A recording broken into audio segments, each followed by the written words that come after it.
Carvalho, and I'm Chair for Neighborhood Board 13. We're going to start introducing ourselves. I'm starting with Mr. McDonald, please. Hello. Aloha, everybody. Thanks for coming. My name is Kevin McDonald, and it's nice to see you all.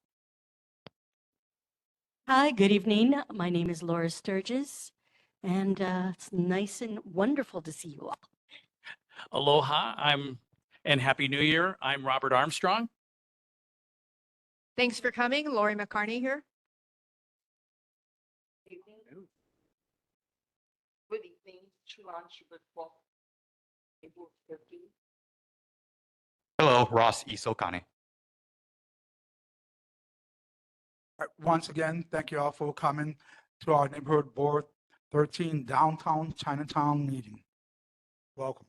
So we're going to go ahead and we're going to start by calling this meeting to order at 6 o'clock, and we're going to move straight into public safety reports. So we're going to start off with the Honolulu Fire Department, please.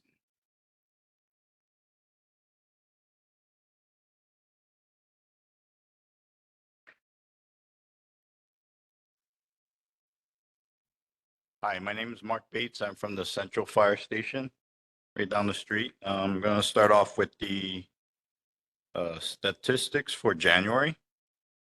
We've had 1 structure fire, 1 wildland fire, 6 nuisance fires, 1 cooking fire, and 10 activated alarms. Medical emergencies, we've had 96 medical emergencies, 2 motor vehicle collision with pedestrian, and 2 MVC collisions.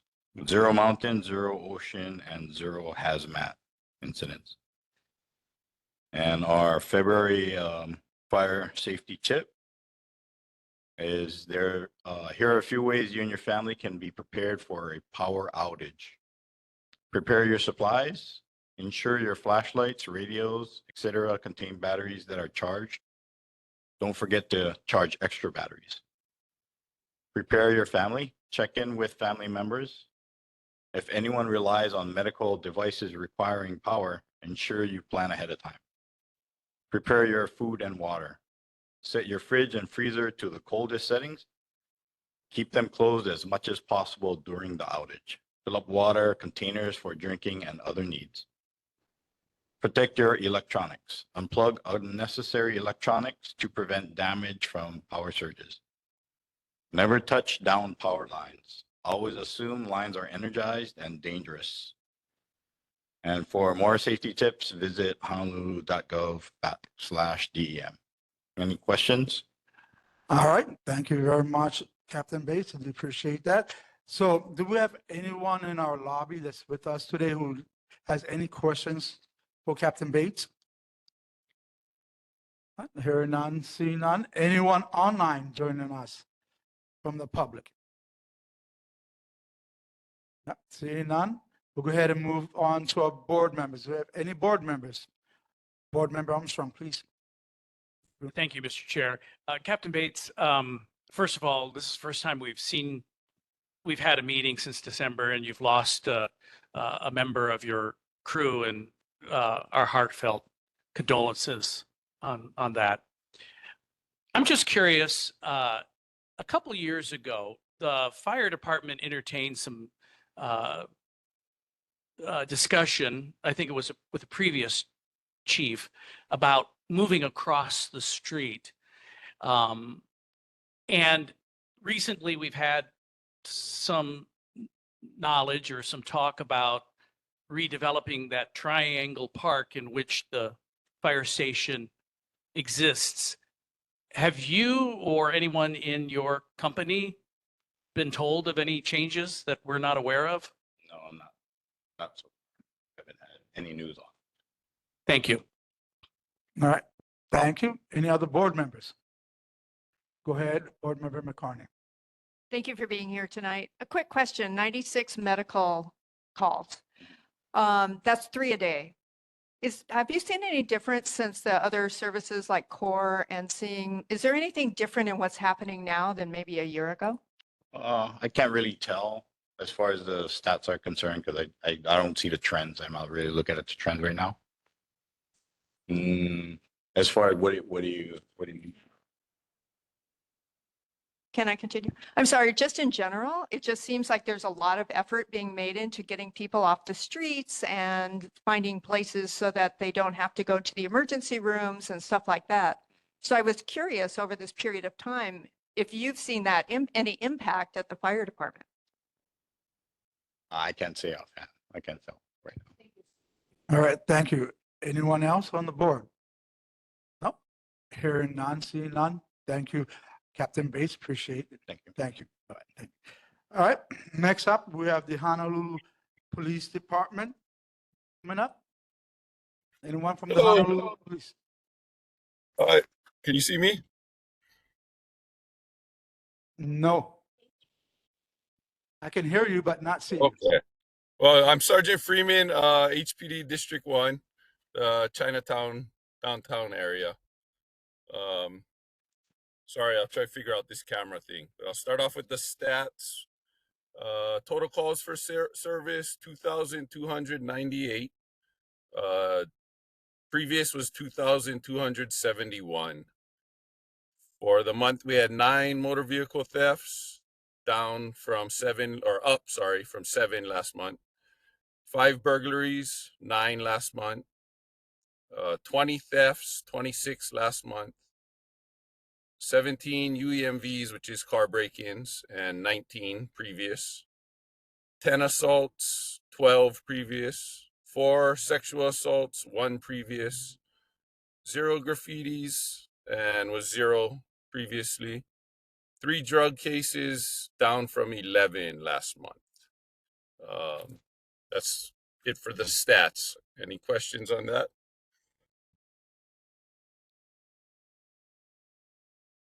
All right, thank you. Does anyone in our lobby have any questions for Captain Freeman? Sir? Sergeant Freeman, my mistake. Nope, anyone on, go ahead and please come up to the mic and state your name. I'm going to be wearing a mask, but for identification, I'll just let you know I'm Doug Pyle. I'm a resident of Kukui Plaza, an owner of a unit there. And I am not representing any organizations, but I am informed by my activity in my former capacity on the chair of the Interfaith Alliance and as a minister, leading community discussions on safety in the area, including vice crime and homelessness and mental health issues. I am a retired mental health educator and human resources professional from Hawaii State Hospital. Again, I'm not representing any of these organizations. I'm just, it just is information I draw from. I'm speaking as an individual resident and member of the community. I have a question, especially regarding the drug and other vice arrests. I know that I've personally seen distribution of drugs just myself, walking around the Kukui Street area next to Kukui Plaza, and sometimes on our property, sometimes across the street at Long's property or on the sidewalks. At more than three that you reported for drug. I know I've called and other people have called with witnessing that. So I'm wondering if those statistics don't include reports that lead not to arrests. I'm going to add one comment, which is I really appreciate some of the conversations I've had with representatives of the police department when they respond. And I know there's a gap in the enforcement ability between the patrol officers and vice investigations. That often a patrol officer is not able to, so I'm told, intervene unless they see the exact moment of exchange of money or something like that. Maybe you can characterize that more clearly. As a result, many of them just are not seen, and it results in no arrests. And then the vice, which is appreciated when they do investigations, but those take time, and all of those instances continue to occur. It's not only next to our residents, it's also next to this very school, and the kids are exposed to this unsafety of the vice crime. So that's the question was, do those statistics really reflect the scale of the problem in our neighborhood? I would answer that as no, they don't. I think the 3 is probably only 3 arrests, and that's probably just through our district. So we're probably not counting if vice or narcotics had an arrest. A lot of times we're not privy to that just because the investigation may be a little bigger than that particular arrest. So that there's probably other enforcement actions going on that we don't even get notified about as well. I don't know if does that answer your question, sir? All right, thank you. Do you want to follow up? Okay, and please be brief with your follow-up. Well, very quickly, what about that gap in terms of the impact on the safety of the community? Seems to me that if there was more visible presence of police where there's known activity such as Kukui Street, it would deter a great deal of this problem, especially when children are present. Is that something that I know that the staffing issues and a challenge. What do you think could help? Oh, yes. I mean, there is with the patrol response, there's always going to be a lag from the time you see what you see to calling 911 to it being dispatched. A lot of times the officer, by the time they get there for a drug, especially for a drug case, whatever you saw may have been used already or put away, or even the people have moved along. So there is a lag in between that. And with drug cases, we do need to see the actual offense or the narcotic or whatever to make that arrest, at least at a patrol level. So more officers and more visibility would help for sure. All right, thank you. Ma'am, go ahead. Please state your name when you come up to the mic. Aloha, my name is Deborah King, and I just recently moved from Waikiki into Chinatown. And I wanted to find out, I'm new to taking the bus, and so I tried to do it for sustainability and awareness of climate, because I'm also a driver. And the other day I was taking the bus at Bethel and South King. Let's see, was it right in front of the Chinese statues? And I sat there and I watched a homeless man approach a man and he said, "Got the weed?" So in this instance, what do I do as a resident? I mean, I took pictures. Who do I send them to? Because I don't know if the pictures will actually display, the action. So what do I do as a resident to inform of the activity? Because I know by the time you get there, they're gone. You could always call 911 and provide the pictures. Something like that we can forward to our narcotics units and they may be able to follow up on it. Again, depending on what those pictures show, if it just shows a man or does it show the drugs, right? They got to be able to prove some sort of illegal activity. Right. Okay, yeah, because I know they're getting really good because they're taking it out of their pocket and they're doing this dwindling thing and then they're passing it with the money. Anyway, okay, thank you very much. All right, Okay, thank you. Anyone else from our lobby? Not seeing any. Anyone online? Not seeing anyone online. No, not seeing anyone online. We'll go ahead and move on to our board. Any board members here have a question? Go ahead, Board Member McDonald, please.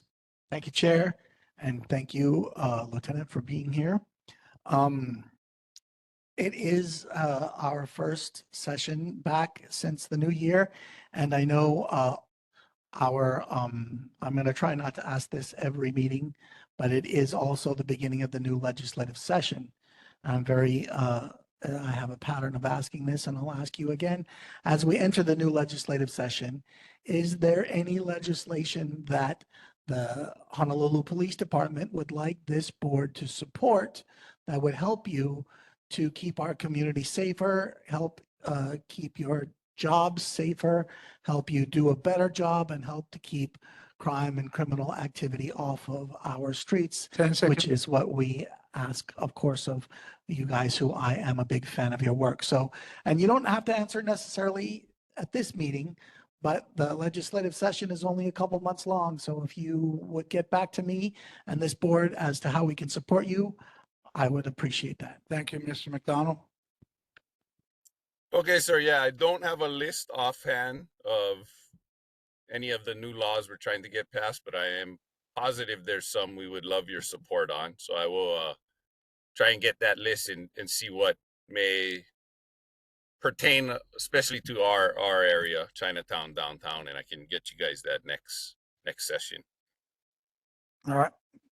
Thank you, Sergeant Freeman. And just so you know, sometimes the best approach is to simply make a note on the question and follow up with me with an email response after the meeting, which I will share with the public in our Google Drive. Or you are also welcome to provide a follow-up answer at our next meeting, as Mr. McDonald had just said. All right? Thank you. We'll go ahead and move forward. Go ahead, Board Member Isakane, please. Thank you, Chair. Welcome, Sergeant Freeman. Please pass on our congratulations. My understanding to soon to be Captain Segusio. Very excited for him. I'm assuming he's not showing up to our board meeting, so we will miss him. Yeah. So revitalization is clearly a key initiative for our city, and of course, a huge tentpole is going to be public safety. Now, we just really need to help mitigate the perception. I mean, Mr. Lau also commented on this, but there's a perception and a reality that our neighborhood experiences the highest violent crime incident rate on the entire island. I'm talking specifically beats 151, 152, 154. It's very walkable. I mean, we have seen improvement. You know, we see the foot patrols, we see the ATV, the bike patrols. It helps, but we just need to do more. So my question relates to the online crime dashboard. I use that. I mean, it's the best statistics we have. I've noticed a change to the layout. I used to be able to search based on beats and districts, just violent crime statistics. But somehow the layout changed. I was just wanted to pass that on, see if you could provide some feedback for us, maybe next meeting. Thank you. Okay, I haven't noticed the change, but I will take a look and see if I can get any info for you, sir. All right, thank you. Next up, we have Board Member Shulan Shubakwa. Thank you, Mr. Friedman. I'm really pleased to see the police vehicles, which are the AV vehicles, patrolling Chinatown. So, but we also saddened to find out that our commander is leaving D1, and that also we lost our vice squad person. So we are a little concerned about who are going to fill these important roles to control the drug situation and also the patrol situation. I can only speak on the patrol side. We are currently acting Major Henry Roberts, who is our captain. So he'll be acting major for now. There's no timeline on that. But I wouldn't expect too much of a change from Major Okamoto, as he was the captain under Major Okamoto. So I would assume everything's pretty much going to stay the same for us on the patrol level. The vice side, I'm sorry, I don't have any insight into who may be next there. All right, thank you. Any other board members? All right, hearing none, seeing none, I'll give you the last question. This will be the last question for you. So my concern is, and I brought this up before, and I'm going to bring it up again. And if any other elected officials from the city and from the city council are listening, I'll be asking this of you, so take heed to it. You guys need to clean up Sun Yat-sen Park. So it's just as the opposite side of the young lady, what the young lady Deborah just saying, which is at the Gateway Plaza. The drug deals going on there are atrocious. The handling, the way you guys are handling it is pathetic. That area has become a third world country. We're trying to clean up our city and not make it worse. And you guys are not doing nothing. You guys are passing by these people as they're doing their drugs. And it's frustrating to us, especially me, because I live in that building right there. So it's very frustrating. And I can see all the drug deals going on from my top floor, because I live all the way on the top. I'm going to say what floor, but I live all the way on the top. But the bottom line is, nothing's happening in that area. It's getting worse. You guys also need to address the bad situation of homelessness and drug deals at the beginning of River and King. The businesses there are crying out and they're not happy about it. They're infuriated with it. Every morning that they get up to open their businesses at 6 o'clock, they have to go ahead and literally clean the areas from defecation and urination because people are out there sleeping and doing drugs in that area. It needs to be clean. It's getting worse. It's not getting better.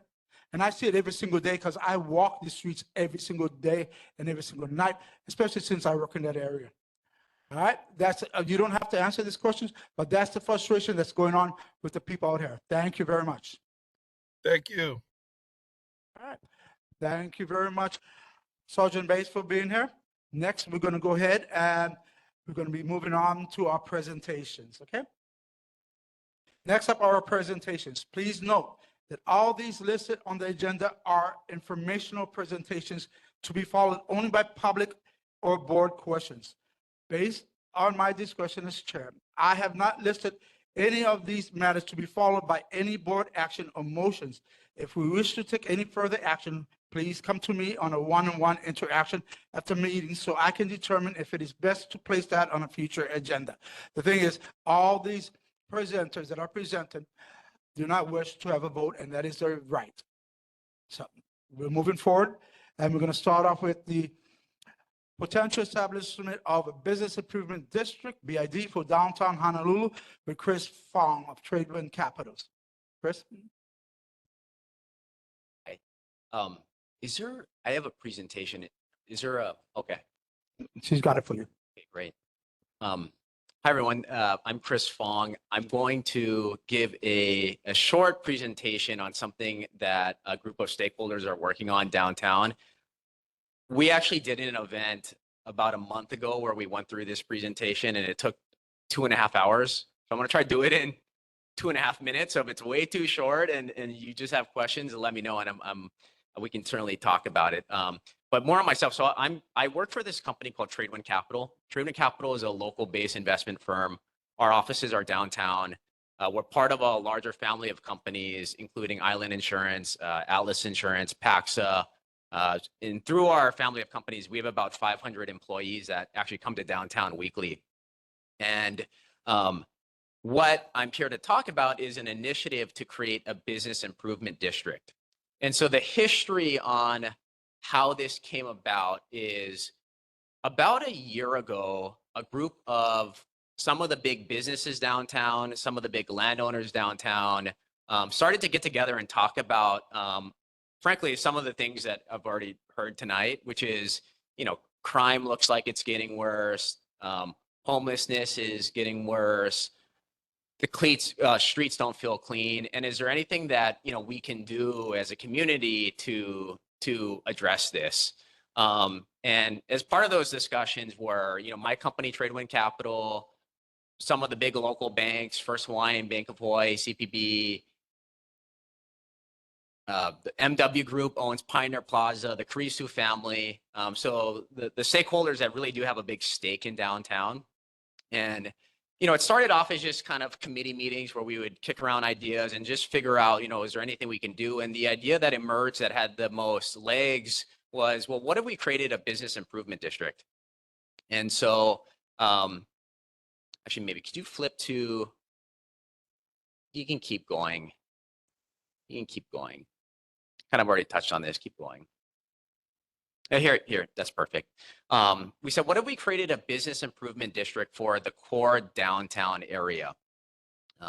And so that would be a district where we would basically provide additional services for, our downtown neighborhood. The boundaries being from South Beretania on the north side down to Ala Moana Boulevard, and they went from Nu'uanu Street on the left down to Richard Street on the right. Can you go to the next slide? And so what is a business improvement district? So it's this concept that's actually, we have some examples here in Hawaii, which I'll show you in a sec, but it's actually a concept that's used across the US too in other states.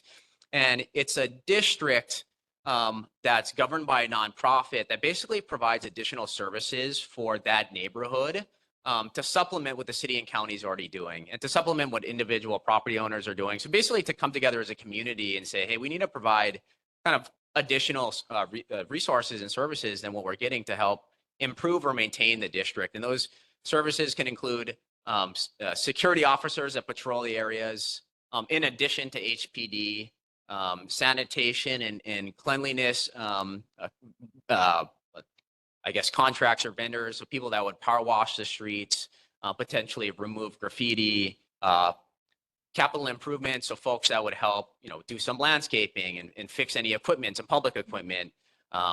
It can go all the way to marketing campaigns. Can you provide a platform to help some of the nonprofits in the area put on events, and advocacy efforts? So, a nonprofit that can actually advocate on behalf of your district at the state and the county level, for potentially additional funding into your district. And the key here is recognizing that these are all services for the public areas, right? The areas that individual properties are not necessarily, they're not responsible to maintain, but of course cast a huge impression on what the neighborhood's like. Can you go to the next slide? So here's when I mentioned how there's already some business improvement districts that operate in Hawaii. There's actually one that already operates in downtown. It's small. It's called the Fort Street Mall BID. Not many people know about it, and frankly, you wouldn't know about it unless you're on Fort Street Mall. But it's quite literally for the landowners on Fort Street Mall. But they pay into this concept that I'm describing. But it's really small. It's an annual budget of about $500,000.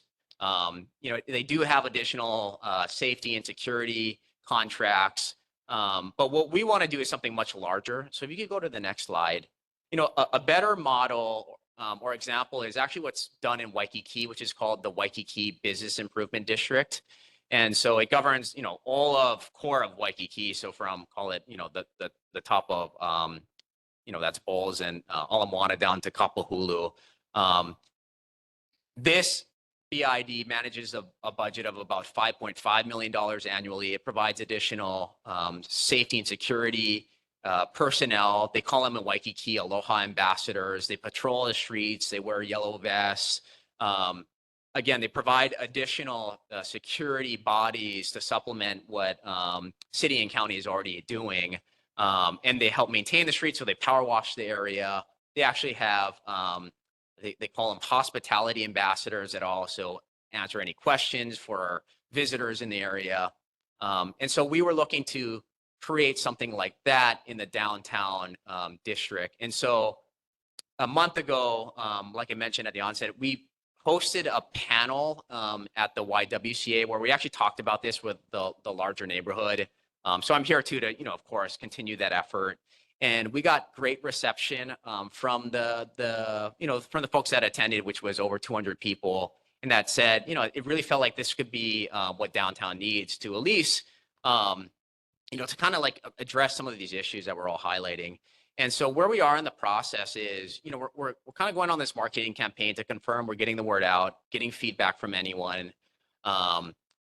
Because the way these things are funded is, you assess property owners in the district. So we want to make sure everyone's fully aware of kind of what we're working on. And when I say we, I'm kind of talking about this group of core business owners in downtown. But frankly, the group's been growing because as we've gone around and done some of these meetings and information sessions, more people have said, oh, how can I get involved? How can I support? So, in terms of where we are, we're going to start working on the actual details of what this thing would look like. Because, when I give these presentations, people always say, okay, well, what are the actual details? I want to know who's the board makeup? What are the actual scopes? And so I think that's really what we're focused on over the next couple of months. And then eventually what we would do to create this concept is it would actually be passed through the city council as an ordinance. And so it'd be theoretically introduced by our council member, Tyler Dos Santos Tam, and, it'd be voted on by the city council. And what they want to see is, of course, support from the community. Technically the way it works is to start this process, you need a petition signed by 25% of the landowners. And then it can be stopped if a petition to oppose is signed by, I believe it's 50% of the landowners. But, the goal is not to just get 25% support. I think, we want to get as close to 100% support. And for anyone that has questions or concerns, to work with them to make sure that we're creating a a district or a business improvement district that does satisfy everyone in it. So I'll pause there. That was the presentation. All right. Thank you. Thank you very much. All right. So do we have any questions for Chris from anyone in our lobby? Anyone with any questions? I'm not seeing anyone online with any questions. All right, Ben, can you hear me? Yes. Hi, everyone. Sorry I couldn't be there today. I just wanted to sort of, first of all, on behalf of Christine Camp and everybody at Avalon, I just wanted to let everyone know that we very strongly support this initiative. Wanted to also thank Chris for his leadership in putting all this together. The amount of research, organizing, and consensus building he's done has been amazing. And I think that really showed in this event that was held at the YWCA that was actually sold out. There's people, waiting outside. I think with, as an example, the Chinatown, the Lunar New Year event just a few weeks back, that was, I and my family went there. It was an amazing turnout. It was shoulder to shoulder around the food trucks. And that just, in my mind, shows how much demand there is for people to come come downtown into Chinatown and to really enjoy it the way many generations, including myself, have in the past. I think I might be a little bit older than Chris, but I know many of us have many fond memories in our youth of being downtown and really enjoying it. For all the folks who are young at heart. Again, we at Avalon strongly support this. We think for our properties, it'll be money well spent and then some. So anyway, just wanted to give our support for this. Thank you. All right. Thank you very much, Ben. Please step up to the mic and please give me your name. Thank you. Hi, my name is Lynn Pyle. I don't know if this can reach. I had a question. Okay, yes. And everyone going further, please remember to keep your questions brief and to the point. Thank you. Okay, my statement is that I appreciate the service that your company is offering. I'm a big fan of it, but I'm wondering why it is that the city is not doing it and why we're leaving that for a private company to help improve the business district of Honolulu. Right, you can answer. Sure. No, it's a great question. And frankly, it was a question we got all the time when we first started the process. It was, hey, why do we need to do this? Shouldn't this be the city's job? But I think the reality of it is we all recognize, hey, the city can only do so much. And we need to ask ourselves, like, what's more effective? Just every month saying, hey, why aren't you guys doing this? Or do we come together as a community and say, okay, I think we need to just take on some of these challenges on our own. And I think so that's the idea, is to kind of step up and recognize, hey, we want real change. We need to maybe kind of do it as a community. And none of this supplant or the city. The intention is not that the city dials back on any services. We fully want the city to continue to do some of the patrolling and respond to calls that they get. But we want to provide that additional resource that residents or owners can reach out to if they don't feel like they're getting the attention from the city. And it's funny, actually, in Waikiki, when the director of the Waikiki BID spoke, he said what is really good about their program there is they're constantly coordinating with the city.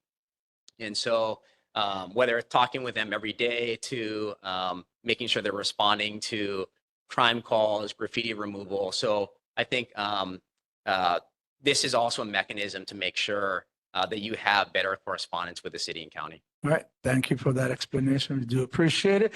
Next, we have Miss Nicole Reed. Nicole, can you hear me? Yes. Can you hear me? I can hear you. Okay. Thank you. I had three main questions, many more, but the main ones included, why not Chinatown in your business improvement district? It would seem that the whole reason why you're building in downtown isn't for the bustling after hours demographic that downtown provides, but because of what Chinatown provides. And being small landowners, which parlays into my second question, I believe that a business improvement district needs to have 25% of the real property tax assessed value landowners. So that would mean that the larger tenants, the larger buildings, the value would be much bigger for them. So we would only need 25% of the larger buildings to basically be able to anchor the smaller buildings that would pay, yes, the same rate. I think it's 1 or 1.5% of your real property tax assessed land value, your tax rate. But I just wonder why you're carving out Chinatown if we're the entire reason why there's value to developing, that building, which we know eventually will have housing on top of it. So all of those people are going to go to FET. They're going to go to all these places that absolutely need the services of a business improvement district, which during Caldwell's time, I absolutely did look over with their administration about the feasibility for it. And the idea of merging with Fort Street was viable. But now that we have real estate developers involved with taking BMX 4 business area and flipping it into housing units to make money, we have to then assess what the value of what you're bringing to the table is and what our value is that we've always brought to the table that we continue to bring to the table. So the second question I have is, who attended this community meeting? Because I believe it was $70 a ticket and it sold out. And I believe the number of people that were in attendance, I would like to know what their businesses were. My guess, excuse me. Okay. All right. Sorry about that. My guess is that the attendees were real estate agents, other people interested in the housing development, which is great, but I didn't really see many community members. And I was at the meeting that, Council Member Dos Santos Tam had for the arts community, I think like a week prior, where he listed that meeting as something for people to attend. So the cost barrier and then the attendance numbers went out quickly. So I just wanted to say that for an additional community support. Okay. And then that was my last point. Thank you. All right, thank you. And Chris, sounds like this is the meeting all over again. I'll try So- to answer those quickly Yeah, because yeah, those one quick thing. So Nicole, there was a cross section of people from there, from myself and other people from the arts districts that were there that were at that meeting. So go ahead, Chris. Yeah, no, and maybe I'll talk about the Chinatown question because that comes up a lot too. And I think the answer there was, I think the boundaries were kind of defined for us in the sense of, Chinatown currently has, I think it's called the Chinatown Special District. And I believe that runs to either Bethel Street or New Uanu. From there on to Richard Street was kind of it wasn't organized yet. And I think we recognize that downtown has its own unique identity and makeup and just how should I say it? A day-to-day that's maybe different than Chinatown in the sense of, in downtown from Monday through Friday, we have a lot of business folks walking around. In Chinatown, it's a little bit different in terms of when the activity is. And so I think to start this, we wanted to start with kind of the community that was really the core of the financial district. But I think we all recognize that Chinatown could be a natural extension down the road. Or if Chinatown frankly wanted to get together and start their own business community or business improvement district, I think there could be great synergies. But I think because we were so early on, we recognized that we needed to start with just the core financial district that frankly a lot of us kind of were working in. And then as for the second question about the community outreach, that's why I'm here, right? So we're going around and trying to make sure we're getting the word out to everyone. And we'll continue to get the word out too. And I think Tyler Dos Santos Tam, our council member, has been great about getting the word out too. And so, we're, if you have any questions too, we're not being shy about putting our contact out. All right, thank you. Nicole, by the way, it was actually $79 and I believe like 99 cents to get into this event. All right, so we're going to go to board member, to our vice chair, Sean Fitzsimmons, please. Thanks, Ernest. Just real quick question. If the business improvement district is only catered towards downtown, and you made parallels with like these Aloha ambassadors with Waikiki, would the hours of service be just 9 to 5? Because typically, the property damage, the crime, the value of having people occupying downtown wouldn't be during the day. It would be during the night. And if it's, did you guys discuss that at all or? Yeah, we're working on that now. I think we all recognize though that there needs to be patrolling and bodies and security at the evening hours.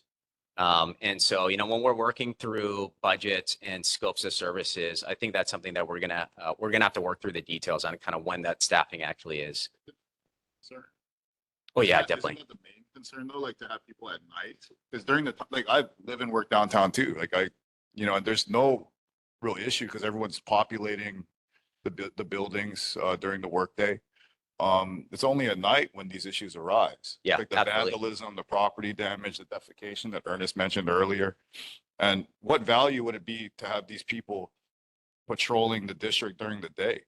Completely agree. Yeah, I would say evening times when, especially when we have folks in our office towers that are working to their cars or working late, in the morning time too, when they're coming to work, and then in the evening time too. All right, so just a quick reminder, let's keep it on point. Let's keep it brief. Also, board members, if you have a follow-up, please come to me and ask me for the follow-up. Please, thank you. Next, we'll go with Board Member Armstrong, followed by Board Member Schubert-Kwok. Thanks, Chris, for coming. Appreciate it. I really wish it would have been before your paid event. You know, this is the grassroots of the public, and I'm glad that you and Ben and others have started to discover how wonderful this neighborhood is and the adjacent Chinatown. And like Avalon, I hope that you do not exclude Chinatown because we're together and viable for day and night, like Sean just implied. And I thought Nicole made some great points about that. And want you to know that the faith community has been working on these issues. The Chinatown group called Love Chinatown has been working on this. We have been addressing it for years, and I can tell you, despite one person's comments here on the board, that crime is better and homelessness is significantly better than what it was just 3 years ago or 4 years ago when this mayor took over. And I also want to remind you that condo owners and folks who own property in these high rises are also stakeholders as well.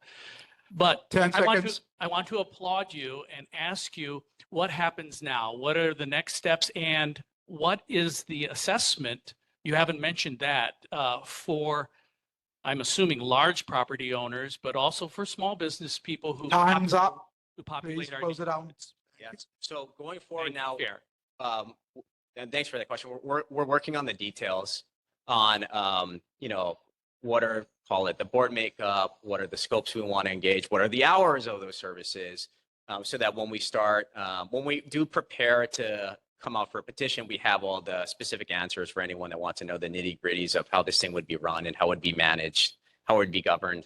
And then in terms of the assessment, we've been working on a preliminary budget that was assuming an assessment rate that would come out to about 70 to 72 cents per $1,000 of tax assessed value. You know, it was a very preliminary budget that we kind of created because it was the first question we got from all the business owners downtown that said, hey, what am I going to be paying? And so, and that was really just because we had to put a number to kind of start figuring out, okay, what are we talking about in terms of total dollars? And I think we were kind of triangulating around a total budget that was, you know, call it $1.5 to $2 million in total fees annually that we could really use to turn around the district. But I think what we need to do now is we need to refine that number so that the next time we come back, people actually know, you know, what is it I'm going to be paying. All right, thank you very much. Next, we have Board Member Sean Schubert-Kwok, which will be followed by Board Member Lori McCartney. Thank you for coming. I'm very excited about this because it needs to be done. And I like the idea of the larger landowners coming in because Fortune Mall itself is very small, especially when Hawaii Pacific University moved. So it became a ghost town and difficult. And then we have difficulty in Chinatown similarly because the landowners are not big enough. And the city owns probably about 40% of the land mass. and this building. So I think in the long range, you need to include Chinatown and have the city be part of that BID, because it then becomes both city services plus a stakeholder of landowner city. So I don't see how Chinatown itself can do it because of the hours of business and also the smaller landowners. But because all the big banks have left Chinatown, so you don't have the big stakeholders in Chinatown anymore. 10 seconds. So I really like to see a progression of this, and it's quite intellectual, and I like the progression, and I would definitely support a BID in downtown. Thank you. All right, thank you. Board Member Lori McCartney, please. Hi, Chris. Thanks for being here, and thank you for what you guys are doing. The questions that I have to do with objectives. What are we trying to accomplish? Who's the target audience? Our neighborhood's going to be changing within the next 5 years. We don't have tons of tourists. I think with the rail stations coming in, we're going to see a different demographic. With more hotels coming in, we're going to see a different demographic, and especially with new residences. So I see us somewhere between Kaka'ako and Waikiki, sort of. You know, that we will have a lot of residences, the businesses will follow. It won't just be about the transient 9-to-5 workers, because I think the businesses want the workers to live downtown, so it's more affordable for them. So have you guys outlined objectives and targets and a 5-year plan and all that, or is that something you're gathering information now so that you can do that? Yeah, it's a little bit of both. I'd say right now, in terms of objectives, I would say yes. And, we continue to have ongoing conversations with the stakeholders to make sure we're all, we're achieving the objectives that everyone that's participating. And what we've heard from most folks is that safety, security, and cleanliness are the 3 baseline objectives to start the program. And I think the constituents we're addressing are currently the constituents that are coming to downtown during the week, or folks that maybe live there right now. And I think where a BID could go is in the future, trying to forecast how do you potentially change the district for some of the changes that you're alluding to. But I think right now, that's a little ahead of, I think, the need we're trying to address, which is really some of more of the baseline services. Yeah. All right, thank you. Next, we're going to go to Board Member Kevin McDonald. We're going to follow that by going to Board Member Lai, and then I'll end it up. Thank you. Not Dory. Dory, did you want to say something? Okay. Go ahead. Thank you, Chair. Thank you, Chris, for being here. Lots of good questions touching on kind of my concerns as well, especially why isn't the city doing this? But I think we know the city is failing miserably at taking care of our district. And so I think this would be a big help. I have some concerns that others have brought up as well, though. To be sure, I really want to support this, and I think our community could use something like this, but it falls short if it doesn't include Chinatown. Chinatown suffers greatly from the kind of things that you want to oversee. And if you're just going to do one and not the other, I don't think I can support it. It fails. Also, the time that Mr. Fitzsimmons brought up, we have our problems at night. And I understand in the financial district, there's a lot of 9-to-5 people that maybe have more money that can afford this sort of thing. And we want to, of course, we want them to see a return on their investment, but we have problems here at night. So if it falls short and isn't 24 hours, and if it falls short and doesn't cover Chinatown, I'll have a very difficult time supporting this initiative. My question then also, I heard you say between 10 seconds. I heard you say between $1 and $2 million. I know here in Honolulu, we like to talk in tens and hundreds of millions of dollars, but I come from a place where that's still a lot of money.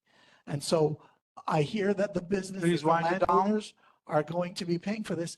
How is it going to be a tax? Are they going to be required? Is that cost going to be passed on to the small business owners who are already struggling? Thank you very much. Thank you. So, Thank you.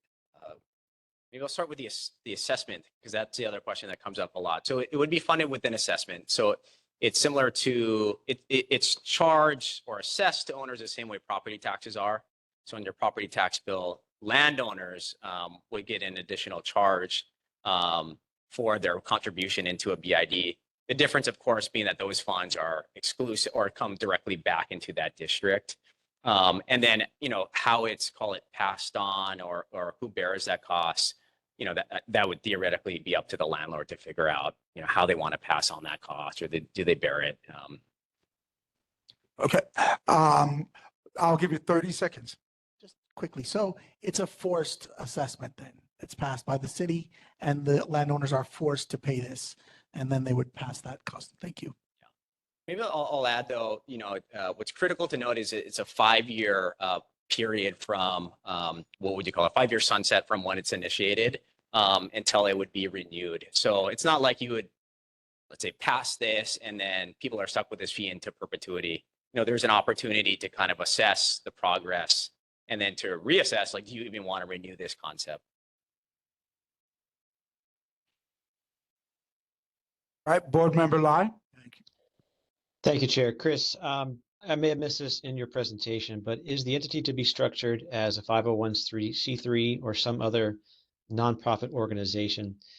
And if so, certainly there's more to this than just altruism. And I'm wondering if you've thought about how the entity and its staff and its leadership will be structured, what sort of overhead you anticipate having. And this comes in the wake of having had a chance to examine some of the publicly available tax documents for the Waikiki Business Improvement District entity, and just noting that there were, some curious things on there, some large overhead carryovers and whatnot. I'm just wondering if you've had experience in this space and how you can make sure that the participants know that their monies are being used efficiently. Thank you.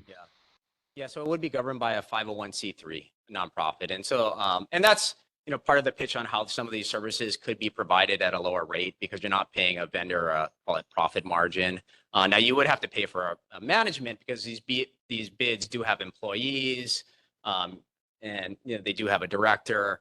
And then in terms of how it's governed, and maybe this touches on some of the questions on, do we need services at night and not just during the day? It's really going to be up to the stakeholders to figure out what they want. It's not my BID to run.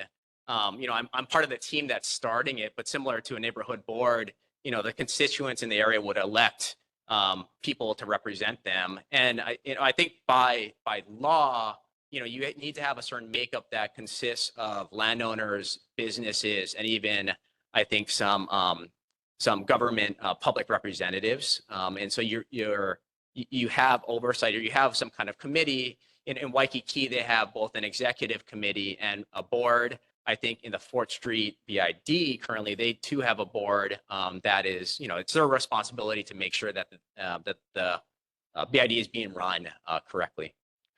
All right. Thank you very much. Next, before I close out, I'm going to allow Vice Chair Fitzsimmons to do a follow-up.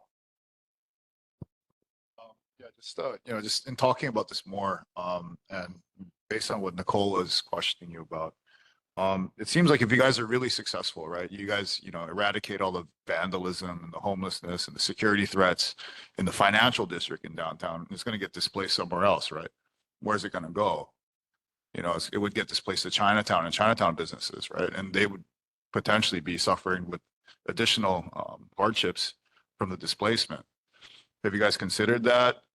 Have you guys spoken with the business owners of Chinatown? Because we represent both downtown and Chinatown, not just the downtown area. Yeah, and we've been doing these kind of meetings, and that question comes up a lot. And I think we'll need to work on once we do establish the BID, making sure we're working with the city and county to ensure, and the Chinatown residents, and making sure that that's not the effect. And again, this is a process. So like as we continue to get feedback, and the feedback from Chinatown owners that want to join has been growing, which is actually kind of exciting. I don't see that as a turn. I think, oh wow, this is a concept that's picking up traction.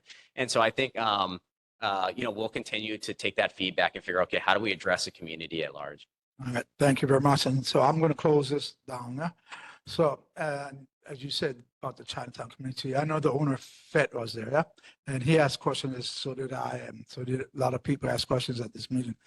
I think the biggest takeaway that you should be getting from this is what happens in Chinatown is going to happen to downtown. What happens to downtown is going to happen to Chinatown as far as vandalism, as far as homelessness and drugs and all that.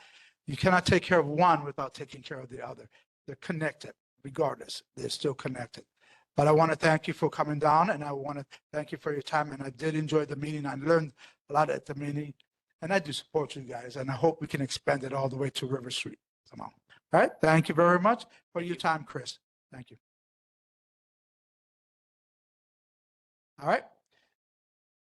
Thank you very much for that. That was a great presentation. Next, we're going to move on to item B, St. Patrick's Day Block Parade, Rick Schneider, Events International, collaborating with Jay Newberg and from the Black Shamrock Tavern. And I'm going to leave Don Murphy's name out at this time. Okay, thank you.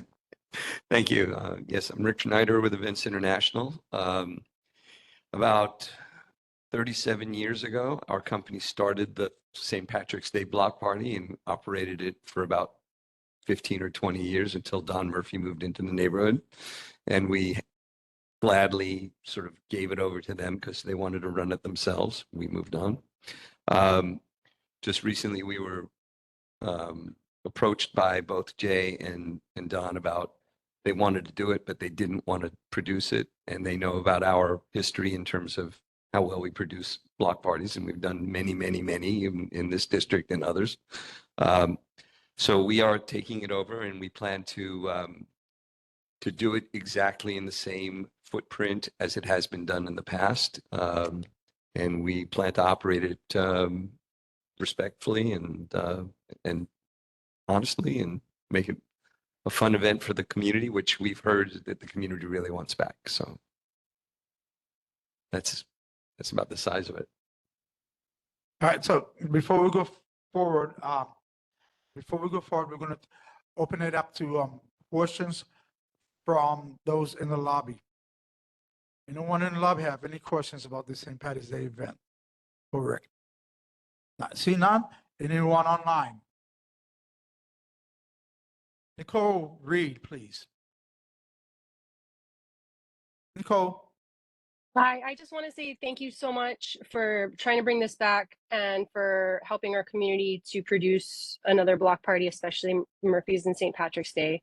So we really support it as the businesses that have to handle the overflow and the people.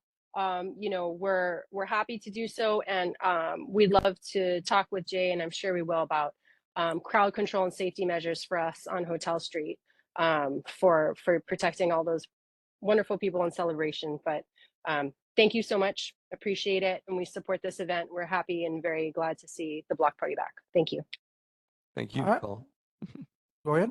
No, just thanking Nicole. Thank you very much. Thank you. Anyone else online? Not seeing any. I'm going to go ahead and move immediately to our board. We're going to start off with board member Shalon Schubert-Kwok. Thank you, Chair.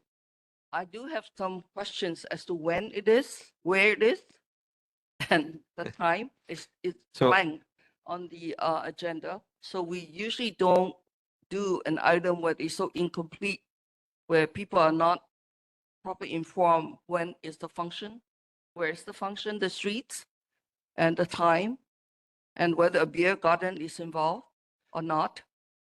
It's too Okay. general. So I can tell you that, as I said, it would be done. Agenda first. I can tell you it's been done in the past. It always happens on St. Patrick's Day. It starts at 6 o'clock, and we'll be closing as they have every year. We'll be closing Nu'uanu from King Street to Ala Moana, Marin Lane, and Merchant Street from Nu'uanu to Bethel. There are two stages, as there have always been. Main stage at the intersection of King Street, and a smaller stage at Bethel Street and Merchant. Mr. Snyder, that's not the point. The point was that because this is public notice, so that businesses and residents who wish to come and testify, who wish to know, is informed properly. We'd be And happy this to is- send you some information. No, it doesn't matter what you just said, because it's not in the agenda to inform the public of a closure of when it is, so it's not a complete item on the agenda. That is sunshine that I'm bringing it up. Secondly, I had a personal conversation with Mr. Murphy. Mhm. And also he texted me. He told me, I told him his name is on this thing for St. Patrick's Day. And he told me, I showed the text to the chair. He is not involved in this event. He is not a participant or partner in your event. But He's not a you do have partner his in the name event. on it. He's not a partner in the event. That's right. But because of his history, we wanted to let Yeah, him you know, you know, put his name down without his permission, is what he told me. So he has no knowledge of this hearing tonight, Mhm. because Murph has been a very long time friend of mine, and we've supported him Mhm. because he does things correctly and lawfully. And he didn't lie. This is a lie that he is on this paper, that he's not involved with this Lie. event. And his name is on it. I'm very Shalom.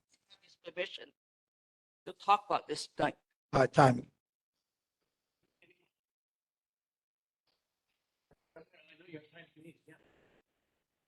Yeah, and you went over some. Anyone else have a question? We're going to go start with Mr. McDonald, please. Thank you. Thank you, Chair. Thank you for being here, and thank you very much for taking over this wonderful event that's been a part of our community for decades. Mhm. My guess, if I have questions, they are, how can I support it? How can I help this board support it? And I know the constituents that I speak with are dying to have this and these kinds of events back. So if I might add to that question, also, we've missed our Hullabaloo celebration since COVID. We've missed this one since COVID. We used to, when I opened a bar here in 2016, we had a Mardi Gras one and a Cinco de Mayo one and some others. And so I guess my question, I'll go back to it. How can I help support? How can this board help support? And how can we help maybe encourage you to take on some of the other events that this community, I think, so desperately needs and wants? Well, we'd be happy to, and we're really happy that they came to us to ask us about this. I mean, Jay Neubauer came to us and said that they wanted to do this again, and as far as helping us, come out and enjoy yourself and be part of the party and let people know that it's happening. That's really the best thing we can do. All right, thank you. We're going to go next to Board Member Armstrong. Thank you for coming, Rick. And I apologize for you being called a liar. That was way out Okay, of so hold on. bounds. I'm going to put a very quick call to this, okay? I No, I have hold free on. speech here. No, Chair. hold on. I'm going to put a quick speech to this. There'll be no name callings, no pointing fingers at anybody going any further. You already should have done started it. that before. Right. No, I should have done that with you. You're right. When you called and said, well, there's a current member on this board, then we know who that current member is. So I let that go. But now I'm going to say, there will be no more name calling. There'll be no more pointing out fingers. Just ask your question and move forward. And you need to review the transcript because there was no name calling on my behalf. What is the closing time for this? And I assume March 17th is a school night, It's a Monday. Monday. And the end of service would be 9:30. We completely close the thing down before 10 o'clock. All right. Next, we have Board Member Laura McCartney, please. Hi there. Super excited it's back.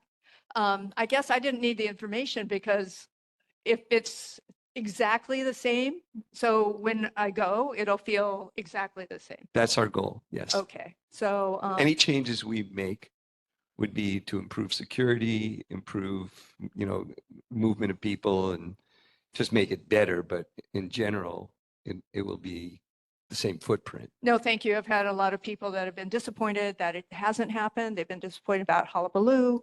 And so bringing this activation back to our neighborhood is really great. So thank you. You're welcome. All right, any other board members?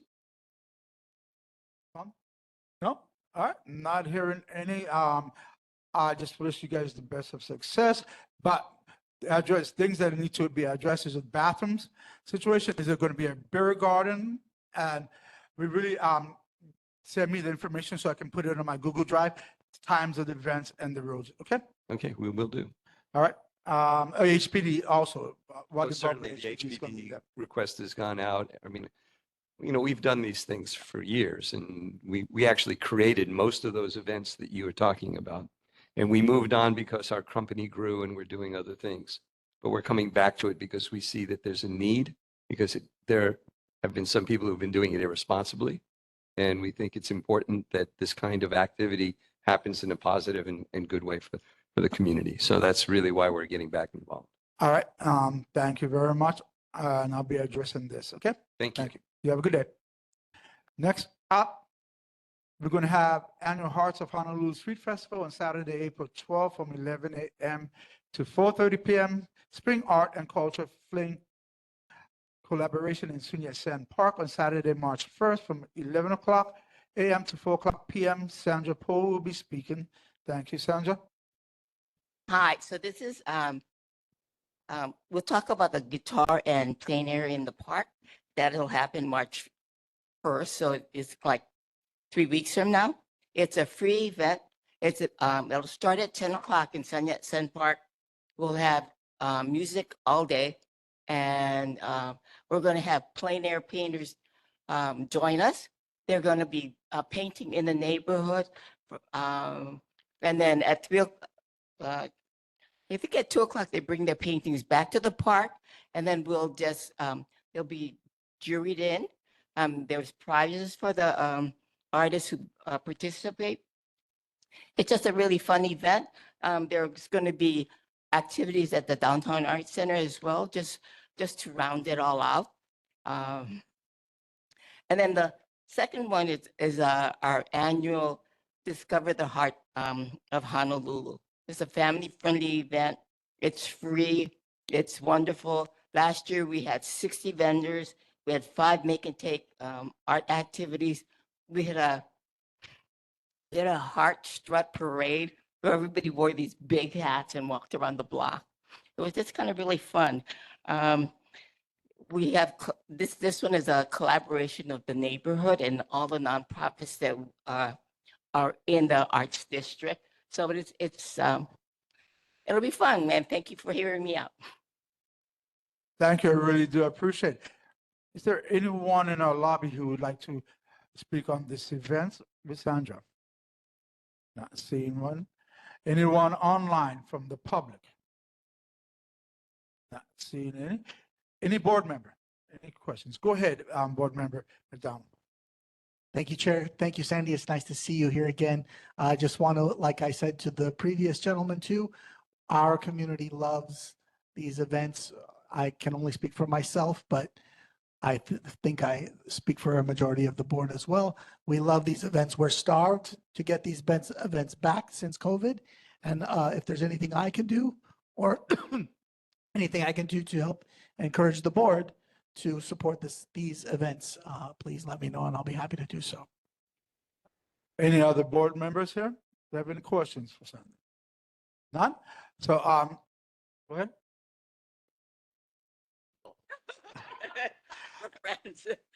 All right. Actually, been to these events and I really do appreciate what you guys do. It's a fun time. It's a good time to bring people out. So I hope the community comes up and steps forward.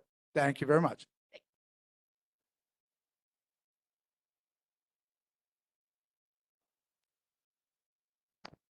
Thank you very much. So we're going to move out of the presentation stage and we're going to move to public concerns. 2 minutes. This is 2 minutes. Board members are not allowed to speak during public concerns because at this time they are considered to be elected officials of the community. All right. All right. So if you wish to speak, please come up to the mic.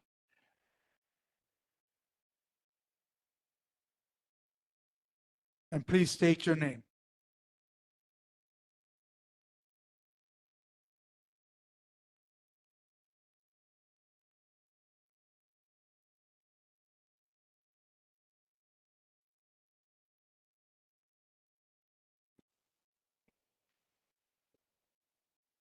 So, Velina mai ke aloha, o Cardenas Pintor ko inoa piha, o Cards ko inoa kapa kapa.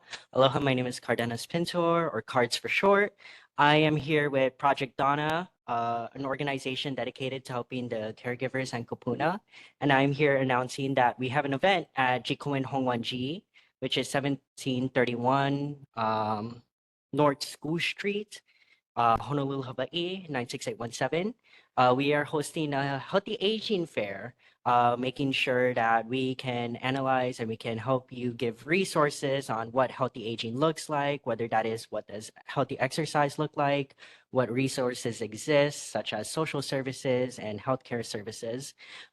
We have a lot of guests coming over, such as people from KKV, Kokua Kalihi Valley, Kalihi Palama Health Center, the healthy affairs, a healthy aging affair department in city county council, and public health nurses from the state government, and the occupational therapists association of Hawaii. So we hope that you guys can come, and if you have any questions or concerns, please email volunteer at Project Donna. It is spelled DANA.org. Thank you. Thank you very much. Any, yeah.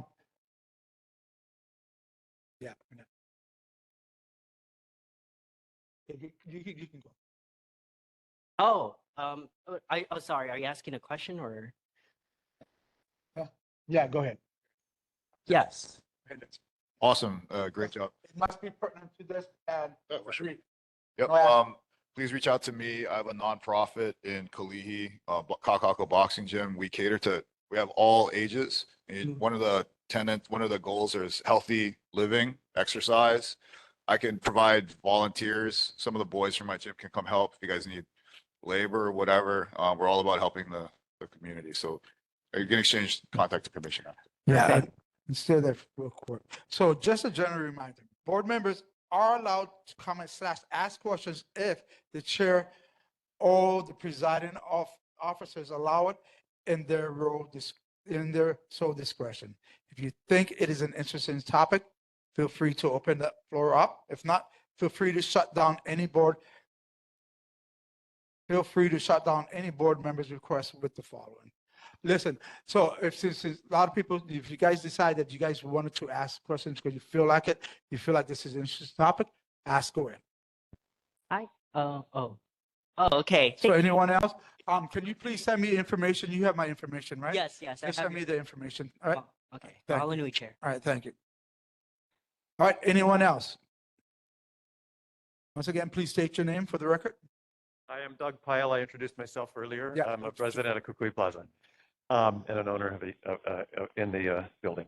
I am aware from just recently a notice going out to request proposals from contractors to build housing in Kamali'i Park. I don't have concerns at all about the need of housing. What I'm concerned about is that there hasn't been public input regarding that location that I'm aware of as a unit owner, as a member of the community. And is this going to have that kind of input before final decisions are going to be made? Obviously, I think we do need to have that opportunity for community input. As someone concerned already that we don't have a lot of green spaces, and that's obviously one of the few green spaces downtown. I just counted on the way over 35 or so trees in that park, and I just looked up US Geological Survey data to reinforce my assumption, which is quite correct apparently scientifically, that trees in cities and urban spaces do help reduce heat. And the lack of them and loss of those will worsen the heat, what they call a heat island. And just when the Pfluger building went up next to just a little bit further across the same street on the other side of the same park from Kukui Plaza, our residents, including ourselves, we experienced a great deal more heat in our units just from the reflected light and the increase in cement in the area. So if we lose that park in between these two high rises, we're going to have still more heat pollution downtown.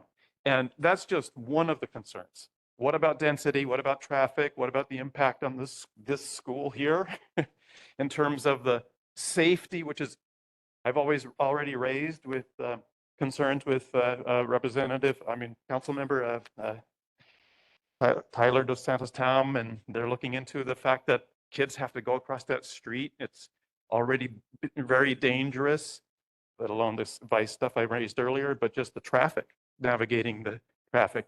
Anyway, there's a lot of issues to raise. I can imagine there's other locations that are better. Will we have the opportunity? And I'm curious if the board members or representatives from the city can answer any of those concerns. All right, thank you. So I can believe that most of these board members do not know that there's a building coming up at Commonwealth Park. This is news to them. So you brought it up. They may ask a question if they wish to on this topic. Yeah? Any board members wish to ask a question? Go ahead. Well, yeah, on this discussion point, I mean, I agree with Mr. Pyle that I'm surprised that there's no public notice about this decision if this is final. Yeah, I mean, or maybe Councilmember Dos Santos Tam, because I would imagine for the city to take down a park, there would be public notice. Okay, yeah, so I believe that Tyler's rep will address it because it's coming up. I had told council member this morning that you would be bringing this up during our so thank you very much for bringing this up. So now it's open up, yeah, for this. Yeah. All right. Any other Mr. Chairman. Yes, go ahead. Yes, you may. May I just ask? Yes. To be sure that gets on our March agenda. Yes. Please? Okay. Thank Yeah. you. So remember, everyone, if you want me to put something on the agenda, just don't ask. You have to. I have to have it in written form now because of what. Yeah, because of what had happened. Okay. All right. Thank you. Just send it in written form. Be good. Any other questions? Nope. All right. Next, we'll be moving out of public concerns. We're going to go to elected officials. Okay. Next up, let's see. Before we start with our elected officials, as noted in this month's agenda, on the agenda, in response to Representative Iwamoto, and based on what I've observed other boards do, we are going to allow elected officials or their representatives who are at our meeting in person to have priority. I've noted who is here in person, and I will call you up to the microphone in the order I noted you arrived. I would then call up the remaining elected officials who may be online. So I want to be able to make sure that those officials that come here in person who have the representatives can come and talk to us first since they're here. Anyone on the web, they will be waiting their turn. Okay? So we go ahead, young lady, and introduce yourself. I forgot her name. Huh? Yes. Yes. This is Kim Iwamato, Representative Iwamato's representative. She was here very early. Hi, my name is Kate Ozawa. I am Rep. Kim Koko Iwamoto's office manager. I believe my boss is on Zoom. She had some other priorities, something to take care of at home really quick. But I am passing along my newsletter, picture of our staff. We have a list of all the bills we've introduced this session. We have some upcoming events we're aware of in the community, although I have taken notes from this meeting of other upcoming events that we were not aware of. And if you ever need if you ever have something, another event you want us to be aware of, or if you ever have community concerns, Rep's contact information is also on the newsletter. Thank you.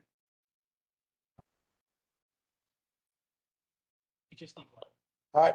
Thank you very much. So please stay there. So please do me a favor. In the future, these newsletters, email them directly to me, yeah? Okay. Because, and I do want you to still email them to me because this one's for tonight, because I need to put it on the Google Drive so the community can see it, okay? I appreciate that. You're going to be her representative respecting this board? I there might be another person switching off for the next couple of months, just because ledge session is kicking off. No problem. But after that, yes. Okay, no problem. All right, is there anyone in our lobby who has any questions for Representative Iwamoto's representative? Nope. Anyone online? Any board members? Okay, we'll go ahead and start off with Board Member McDonald, please. Thank you, Chair, and thank you also for the representative's representative to be here. Kate, I missed the name. I was over there. I wanted to follow up on a question I asked earlier. I made it very clear that I was disappointed with the election process this last November and what a disaster it was, how so many residents and registered voters were stuck in polling lines until after midnight.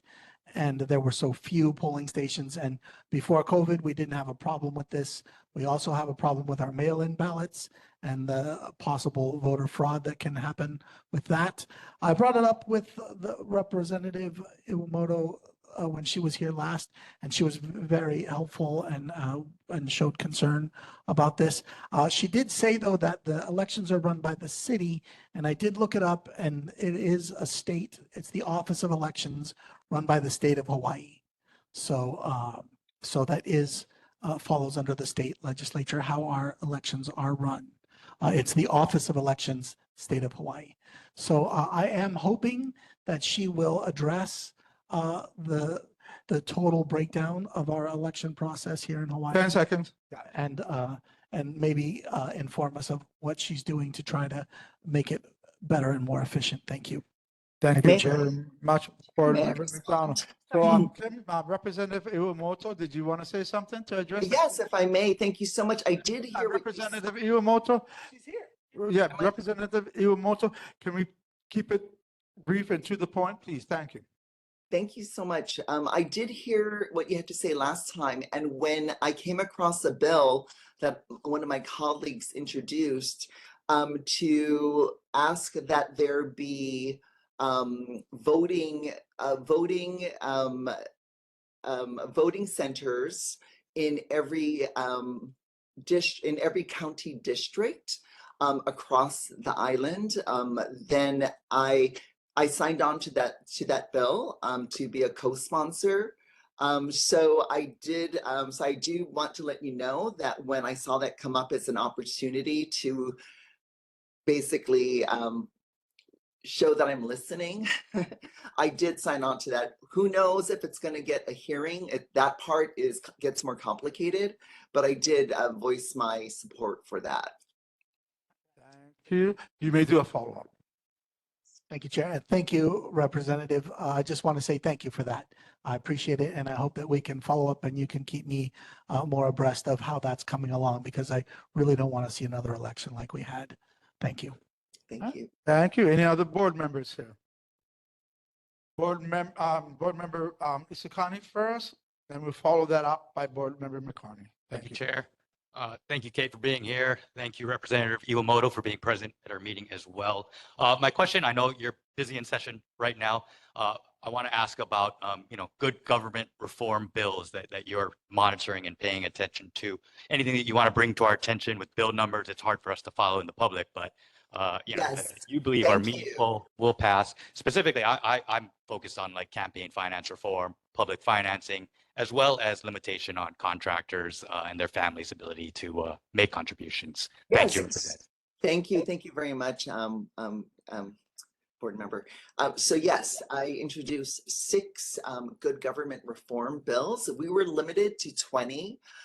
So 6 of them were good government reform focused. I also, as I think you're aware that the resolution your board adopted did also identify House rules, or rules of the chamber, and I did try to push for the adoption of those good government reform rules that would have opened it up to greater transparency and public engagement. Unfortunately, those suggestions were not adopted, and I did eventually vote against the adoption of the rules that were proposed. That actually was a net loss for public engagement.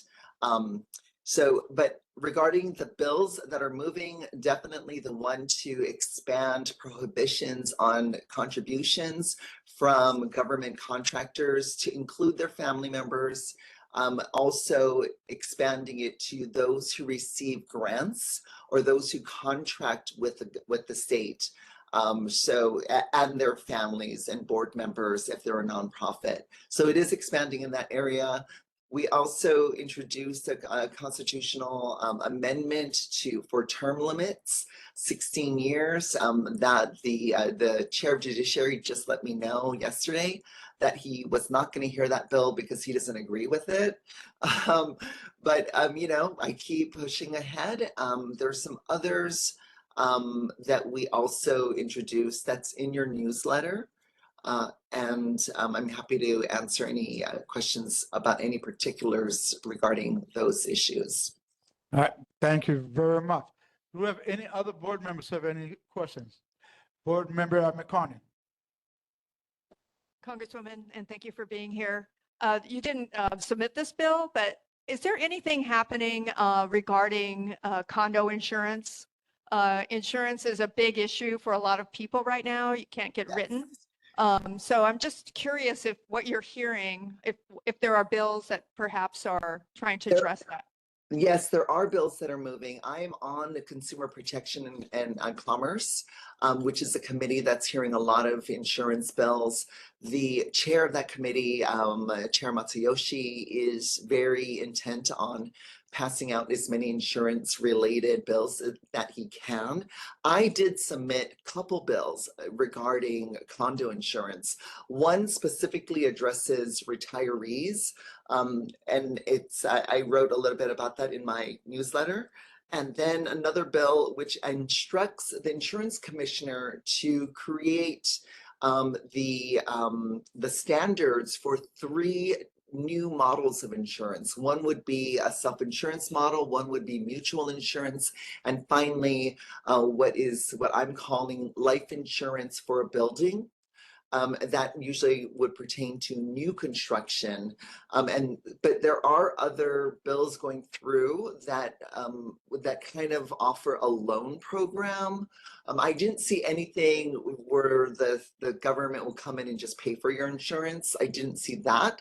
But there are definitely bills moving. And as you know, bills get tweaked from committee to committee as they move, and then they cross over to the other chamber and they get tweaked, and then they get tweaked once again when they go into conference committee. That's when the Senate and the House meet to figure out the final details. So there's a lot in that process, and insurance, we will definitely see insurance things pass.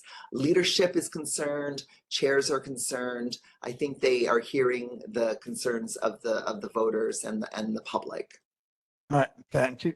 Thank you, thank you, thank you. And remember, on both sides of the board and Representative Iwamoto, please keep it brief. Thank you. So next we're going to go to Board Member Armstrong. Board Member Armstrong. Thank you, Chair. Representative, you're amazing at how hard you work in such short time. I congratulate you. I do have a question, and I see something in your newsletter that sort of concerns me just a bit, and also something I want to inquire about. You have sponsored a fireworks safety education bill, which is sort of like government efficiency. Is there such a thing as fireworks safety? But where are you in terms of Bill 999 to eliminate or eradicate fireworks from this island? Yes, so I did sign on to quite a few fireworks bills, and I'm not sure if 999 was one of them. I apologize. My bill, okay, so knowing that there were so many bills to, banish, to do sting operations, to use drones, they're trying to attack this from every angle. And I said, hey, can we do one comprehensive bill? And they're like, no, do your own bill. So I looked around what was missing, and I said what was missing was the education component. When you look at changing behavior, like smoking, for instance, smoking cessation, education was a huge component of that.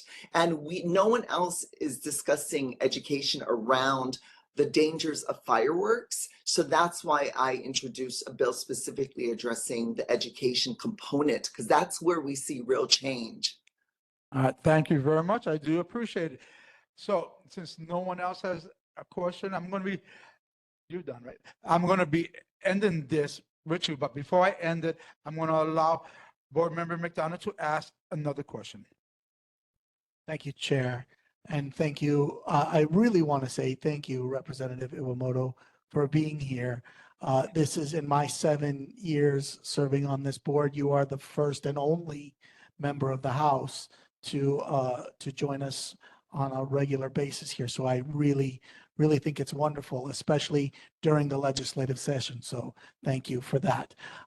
I have a little kind of a pet thing that I wonder if you might be interested in introducing. It was popular about 10 years ago, and I think every governor should have this right, and it kind of lost interest. But there is a thing called a line item veto. And I know that there's only been 3, I think, bills ever vetoed by any governor of Hawaii. And the first one was the bill to raise the age of consent from 13 to 16 about 15 or 20 years ago. And I was appalled to hear it. It's like, why would any governor want to veto a bill to raise the age of consent from 13 to 16? It seems like something we would all want. And it turns out that the bill was so filled with other unrelated items that it was like a 1,000-page bill that should have been 4 pages. Right. And so I think a line item veto would be something that even this governor, who I don't often agree with, but something that every good governor should have a tool in his chest to trim out some of the waste and corruption in our bills. Thank you. All right. Thank you. Go ahead. Oh, do you want a response? No. You no response on that? She wants. If so, we'll go. Not right this time. You can take that question and bring it back to you next month. Thank you. Okay. Just want to go ahead and close down, and I do want to reiterate. Thank you for actually making an effort. You know you couldn't come, but you did send your representative, so we do appreciate it. Right? Thank you for everything you're doing for our community. Thank you. Thank you. All right. So now next, we're going to know, is there any other elected official, representative in this room at this time? Because I'm not seeing any of them. Nope. Okay, so we're going to go straight up. Calling on Congressman Ed Case, representative. Are you here? All right. Not seeing him. We're going to move on. Calling on Governor Josh Green's representative, Steve Downs. Downs, are you here? And by the way, everyone, just to make this quicker, if you go online, his the questions that you asked are online, okay, on Google Drive. Go ahead. Not seeing Governor Josh Green's representative, Steve Downs. No. Oh, no, that's going to be next one. So next we have Representative for Mayor Rick Blangiardi, Representative Ian Santi, and I do see him online. Go ahead, Ian. Hi, Chair. Again, Ian Santi, Deputy Director, Emergency Services Department, Mayor Blangiardi's rep. I have a list of things to go over with you folks from the mayor, from public concerns. First, just starting with some informational things. This month's from the mayor's newsletter. It can be found online at www.honolulu.gov/mayor/newsletter. Highlights are the mayor and the members of the cabinet are sworn into office for a new 4-year term. A 90-unit bill 7 affordable housing development breaks ground in Makiki. Repairs on the seawall and walkway in Queen Surf in Waikiki near the Barefoot Beach Cafe. The city unveiled a new Opala truck for Leeward, Oahu, and hundreds of people attended the memorial service in Kaka'ako to honor firefighter Jeff Fiala. There is registration for the 2025 neighborhood board elections are open now. They close on Friday, February 21st, with voting in April, and voting ends in May. Going to start off with a response to one of the questions brought up by a community concern already. It's in regards to the Kama'ali'i Mini Park, the city issued a request for qualifications seeking affordable housing development partners for a portfolio of underutilized city parcels, one of them being Kamali'i Mini Park. At this time, no commitments have been made regarding the redevelopment of these properties. However, as the city moves through the development process and selects a proposal, the city will be sure to keep the community and the neighborhood board updated. You can actually go to hands.ehawaii.gov and look up the actual RFQ. And again, we just want to see if there's any interest in redeveloping the property into housing. And again, we will also come out to the community, neighborhood board presentations, public hearing, and in the district, city council approvals as necessary to do that. Lastly, we just want to make sure that everybody understands that this is a long-standing initiative that previous Councilmember Fukunaga wanted us to find actively ways to activate the property and discourage any type of misuse of property in the certain areas. The fact that we do an RFQ does not commit the city. So that just allows us to get information and find out what's out there. In response to questions, the first one was about a Department of Budget Fiscal Bill loading online portal for small business owners. Department of Budget and Fiscal Services will be launching the Transit Construction Mitigation Fund online portal at 10 a.m. this past January 27th, and has accepted grant applications until February 7th, 2025. The question was raised about the not passing of Bill 22. The mayor vetoed the bill in October of 2020, October 25th last year. Noise complaint about trash. The Department of Environmental Services refuse collection in the downtown area runs Monday through Saturday beginning at 4 a.m. However, private haulers, including Honolulu Disposal and West Oahu Aggregate, service these areas daily. If you have any concerns about noise regarding these services, please contact the respective hauler directly or reach out to the Honolulu Police Department. Dine Art Shop Love Chinatown event feedback. The Office of Economic Revitalization says the Dine Art Shop and Love Chinatown was a placemaking pilot project. It was a vibrant celebration of the neighborhood, rich culture, and community spirit with nearly 600 visitors and residents attending. OER is noting successes and areas for improvement. There's the successes with it. It was easy access. It was a safe environment. There was community collaboration and the fashion show highlights. Looking at more signage for awareness, businesses involvement, street vendors, and more sponsorships. Right now, update on Member Armstrong wanted to know about the Handy Van program. The Handy Van is the city's public transit service for persons whose disabilities prevent them from riding the bus. The Handy Van service fares and eligibility for service is available at www.8.honolulu.gov/DTS/the Handy Van. Persons wishing to apply or call for the Handy Van can call 808-538-0033. And also you can call OTS at 808-456-5555 and press option 3. Sidewalk repair request, North Beretania and Smith.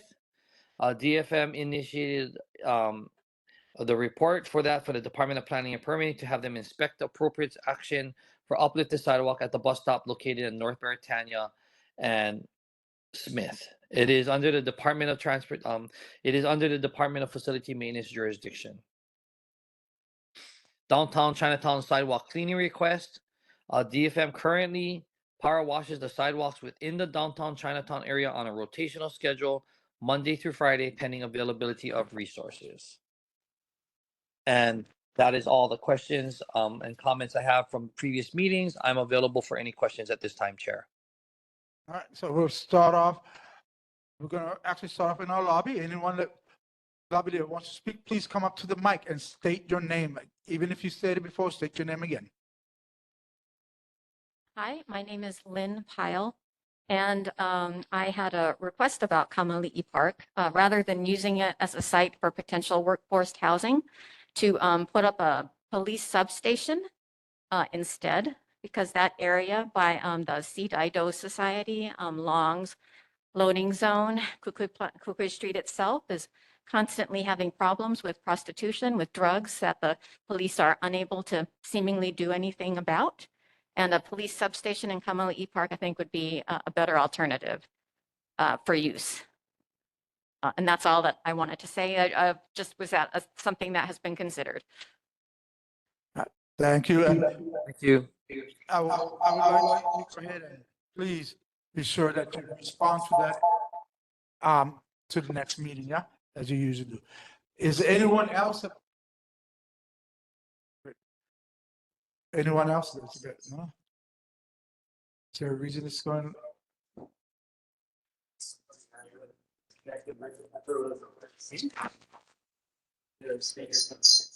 Hold on.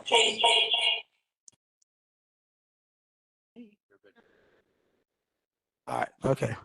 All right, thank you. Before we go any further, we're still taking from the lobby. Once again, even though you said your name before, you need to say it again for the records. Great, thank you. Doug Pyle. I'm a resident and a owner of units at Kukui Plaza, just across the street from here. But you heard me earlier with the concern about the green space loss if there was a large construction within that park, Kamali'i Park. So I would think there'd be better locations that could be found for the very important need of housing, but let's not lose green space in the process.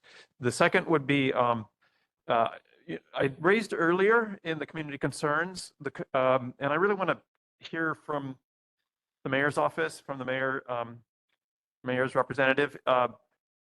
There is this dilemma in enforcement with the police that I have been told by representatives from the police department that there's a gap between what a patrol officer can do with vice crime in particular, with drug use.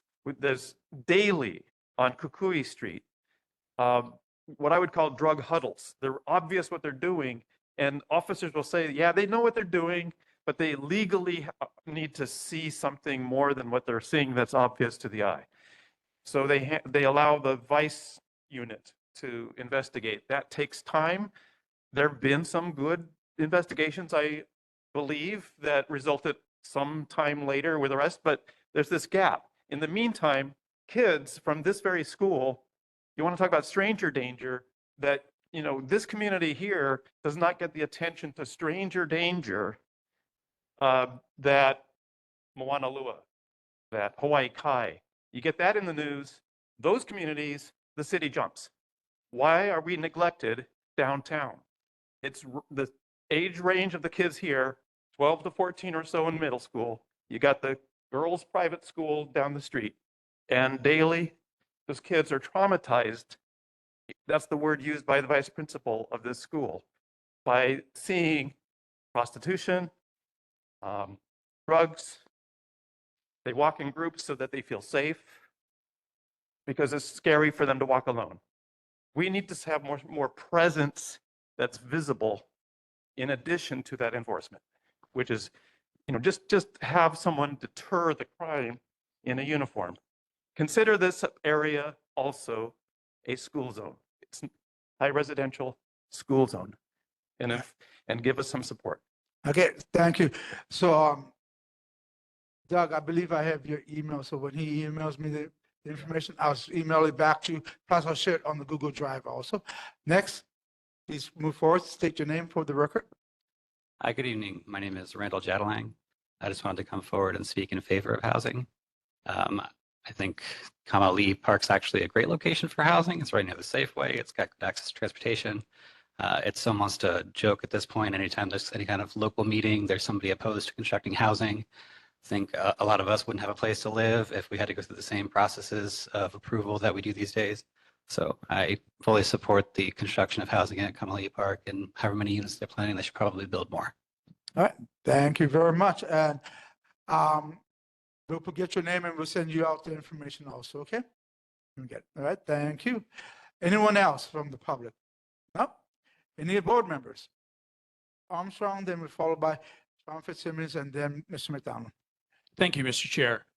Ian, obviously we've heard quite a bit of commentary about our little park, Kamali'i, and certainly I think most of us bear the scars of a horrible discussion about that triangle between the fire department and the city, and then back to the city.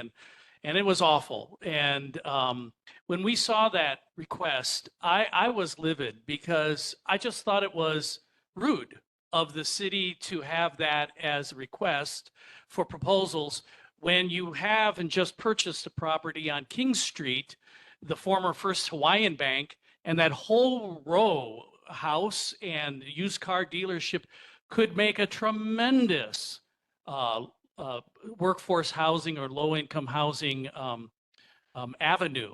And I don't see that in the proposal, and I'd like to know why.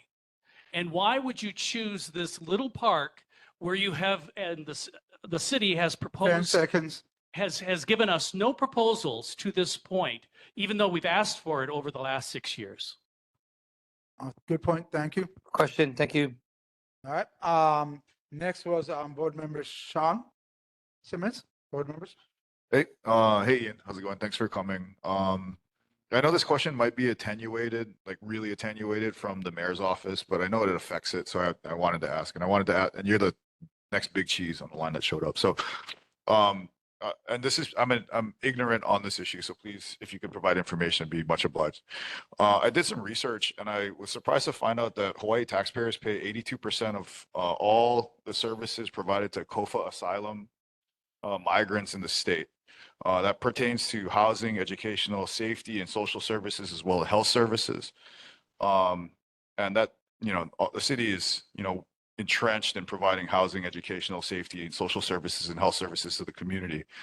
So I was wondering if there's any information or if there's any discussion about trying to offset the 82% burden allocated to the Hawaii taxpayers with some more federal funding. If there's any discussions or you can provide me any additional information, I'd be much obliged. Thank you. All right. Thank you. We'll take it back. Thank you. What you next? Go ahead. Board member McDonald, please.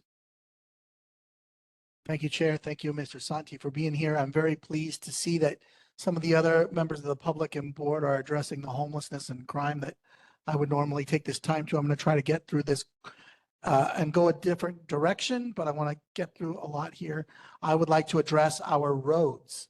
Several national studies are done annually ranking the country's roads by city and state, and Honolulu, Hawaii is consistently ranked in the bottom 5 in the nation.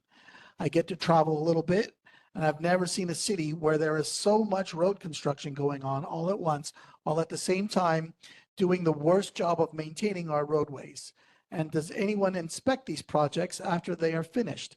I've estimated, and this is not an exaggeration, that fully half of this city's manhole covers are at least 2 inches below the street surface, and that is often on newly paved streets, what amounts to thousands of huge potholes that the city actually left there on purpose.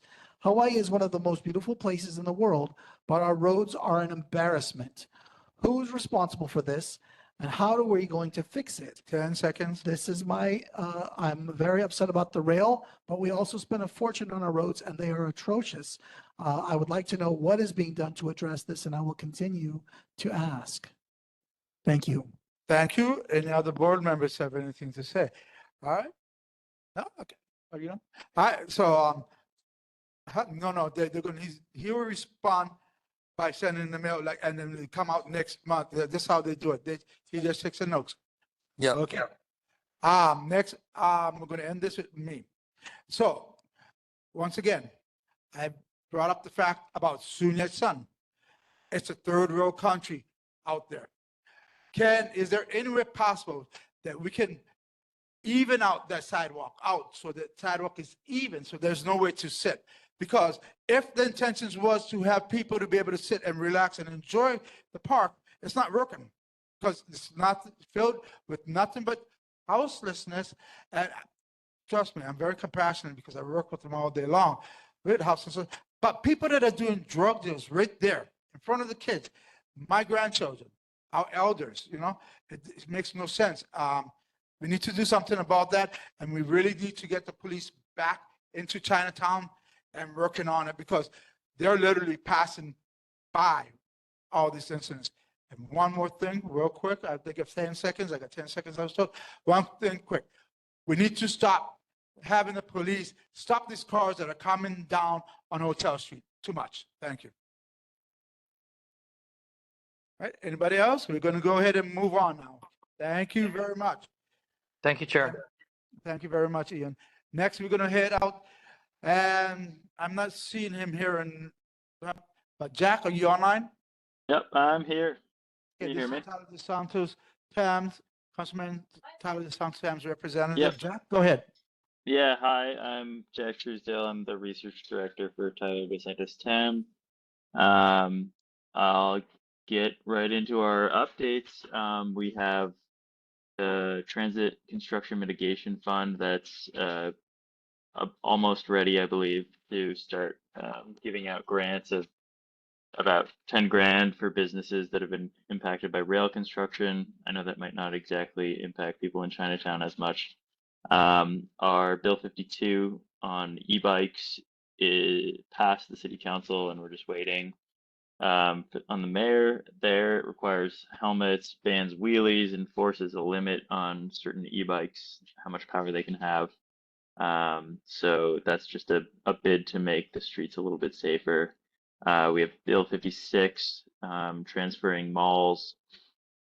So transferring those malls, I think we've talked about this quite a bit, but from parks to over to DTS. So hopefully we'll have some more lively, foot traffic on malls like Sun Yat-sen, Fort Street Mall, things like that.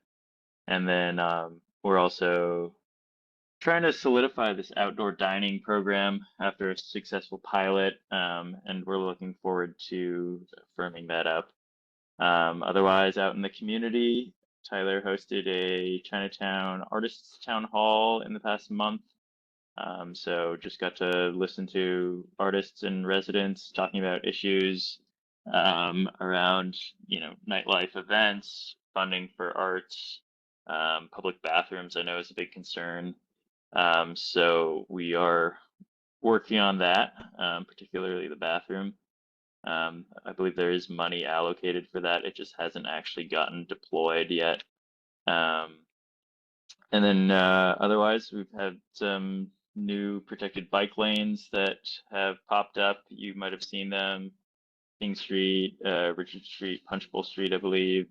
There was also a illegal game room or suspected game room on Nu'uanu Avenue by Native Books that was identified and shut down. And we're still working on putting together some legislation that would kind of streamline the process for cracking down on those. That I'll stop there. All right, thank you, Jack. I do appreciate it. Is there anyone in the public who would like to address Councilman Members Representative Jack? Please come up, and once again, I know we know your name, but state it for the record, please. Hi, my name is Lynn Pyle. I'm a owner and a resident at Kukui Plaza across the street from here. I just wanted to say to my representative or my councilman rather, that I'd like the city to use urban planning and, now that we're trying to increase, the housing density downtown, Fort Street Mall, Chinatown, that whole area, is an asset and can be beautiful, can be useful, for the residents that live here, for increasing like tourist dollars. So I'm very upset that, there's even a little hint that somebody would be putting another building, just plop it in a mini park across the street from Kukui Plaza, the Fluker Building, and the Pinnacle. You're going to drive down the property value. I'm naive, I don't know, but I think the property value is going to drop because it's going to be more dense, uglier. That must affect property taxes. I'm not sure, but there are other sites apparently. I walk around downtown a lot, and there's areas where there's nothing, like the little shitty condos behind Safeway, excuse my language, but that could be developed. So I would like the city to not consider Kamali'i Park for workforce housing. We need it. We absolutely need it. There seem to be like a lot of luxury condos being built all over the place. I'm wondering if there's legislation, to say that a certain percentage of those units should be held for workforce housing. So that's the kind of issue that I'd like my representative to address. Thank you. And thank Okay, you. Hold yeah, on, hold on. I'll take You that can come back up. He's to gonna the try council to member. address it. Go ahead, Oh, Jack. I was just saying I'll take your concern back to the council member. All right, and just so you know, we will be having this on my agenda. Okay, we will bring this up on the agenda for a bigger conversation. All right. Anyone else from the public? And once again, we know your name, but please, for the record. My name is Randall Jadalang. I live at 215 North King Street, so right next to this first Hawaiian property the city's bought. I wanted to strongly endorse your proposal. The city should pursue development on those plots as well. And again, I think Kamali'i Park's a good choice. I think it's frustrating when people start to nitpick about housing development and they throw out examples of sites that are possibly privately owned. Like it's so complicated to put together parcels of land for development. So when something is moving along, it's not as easy to just say, oh, they should be doing it here instead. There's a lot of reasons why some site might get selected over another. So again, if Kamali'i Park has a chance of getting a good workforce housing development, then I think it should be pursued fully. All right, thank you, Randall. They appreciate it. Anyone else? Any other public members? Any other public members online? Not seen any? Any board members? Okay, I'm going to start with Lori McCarney. Board member McCarney? Thank you very much. I believe that there are transit-oriented development plans, and I believe that the areas that we're talking about would be within a transit-oriented development. Can you point us to where we can go look at the plans for these areas so that we can see the overall picture of the urban development, urban planning that's being done, and not just piece by piece? Yeah, I believe there are, if you Google TOD maps Honolulu, it can bring up those maps for you to see sort of what's been planned. I'm just checking right now, but is that kind of what you're looking for? Yes, well, I'm familiar with plans that were required for transit-oriented development, and I believe they're a 1 mile radius of each rail station. So that's why I'm thinking that these would fall within. And if we could see what those look like and what has been planned for them, that would be great. I know I've seen them for Kalama. I've seen them for different areas, but I don't remember seeing for downtown. So I'm just wondering if where we can find them. All right, so Yeah. remember, Jack, you can always take these questions and circle back with it next month. But quick one, the Kahali's right there, right, that's a train station. That's going to be a train station. Yeah. So there's a plans right around the whole area. I think I can get you the plans because I really got the plans. I just dropped a link in the chat. Yeah. I just dropped a link to those maps if you want to peruse them. Yeah. All right, Bob Armstrong. Thank you, Mr. Chair. Hey, Jack, I'm so glad the artist brought up the bathroom issue. Of course, we here on the neighborhood board have been talking about it for years and years and years. Yeah. And the train station, the rail station should have a bathroom in it. Whether it will, that remains to be seen. There is a restroom supposedly in our Chinatown police mini station. However, nobody knows about it, and there's very little signage to that. We've asked for years for improvement on the signage of that mini station. What good are police if nobody knows they're there? So if you could go back to the council member and ask him about that. And Keikauliki Mall, we spent $8.1 million, no restrooms. And we warned people that that was a great demonstration project for some of those funds, and you didn't listen. The city did not listen. And so let's try this again. How about some, and I know that these 10 companies seconds. give them away for free, the self-cleaning facilities. How about making Honolulu, downtown Chinatown, one of those cities? All right, thank you. Thanks. Got it. I'll pass that on. All right, Board Member McDonald, please. Thank you, Chair, and thank you, Jack, for being here. I'm very happy to see many of the members of the public and the board addressing what is still the #1 issue in this district, which is homelessness and the crime associated with it, as well as other crime, which gives me a chance to go back to what I addressed the mayor's assistant about our roads, which are also atrocious. I know it's not in our district, but Ward was just repaved. Ward Avenue was just repaved. And at the top of it, it's beautiful, except there's a great big pitcher's mound that's just paved over with brand new pavement. And it's like a big, huge pitcher's mound in the middle of the street. And then in our district, we have Nimitz or Ala Moana right there. And it literally changes from a newly well-paved, nice, smooth road. And as soon as you cross River Street coming from the airport, it turns to a horrible, practically gravel road and continues that way until you get 10 seconds. until you get to just past Aloha Tower. It's almost like they said, oh, this is District 13. We don't have to worry about it. It's like a gravel road there, and on either side, it's nice. What are we going to do about the embarrassment that is our roads here in Honolulu? All right, thank you. Before I move on to any board member, I believe we have someone in the public that would like to come up to the mic. Please state your name again. Hi, my name is Deborah King, and I want to make a comment about the restrooms. Someone told me about the police station restrooms, so I went there and they told me they were broken. So I just wanted to let you know there's like no public restrooms. All right, no, thank you. All right, any other board member who hasn't spoken? Board member Ross Iskani, please. Thank you, Chair. Hey, Jack, thanks for being online for us. You brought up the illegal game room legislation. I know Councilmember Dos Santos Tam is a big advocate of just expanding our city's ability to fight those, and I think that's great. I know he's introduced a couple bills just a couple of days ago with Councilmember Topola. One concern I think I had was, although I definitely support this crusade specifically against the illegal game rooms, whenever I see new ideas for new regulations, expanding police powers, I always think to myself, what could go wrong here? I've noticed these bills, some of them aren't even so narrowly defined.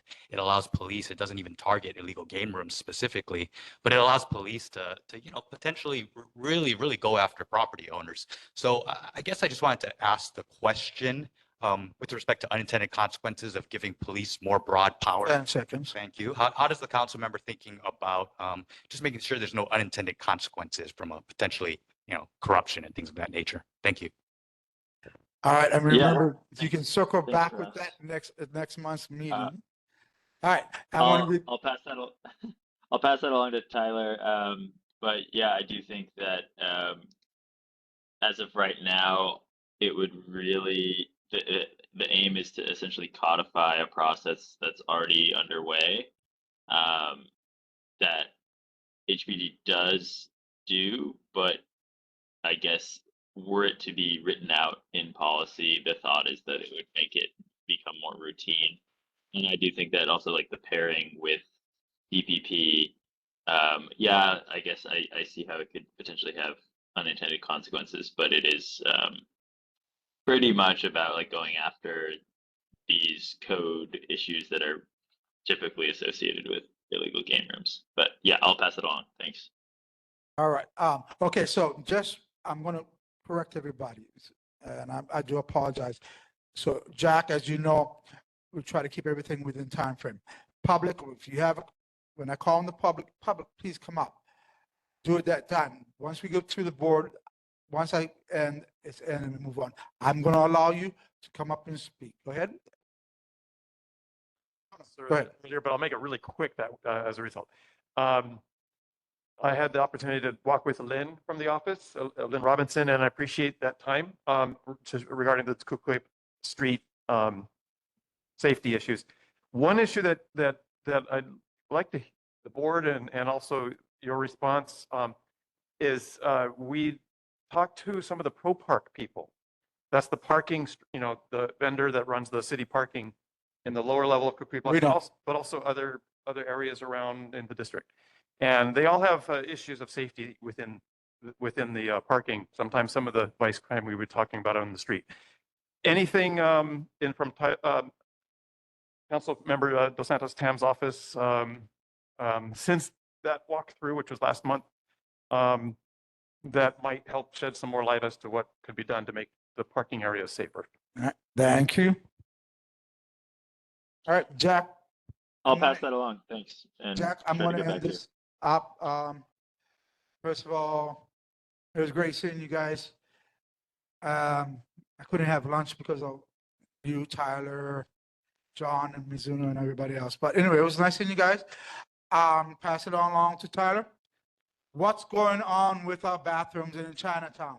How many more times do we have to ask you folks? We would like very modern, advanced bathrooms here in Chinatown. Bring it to Chinatown.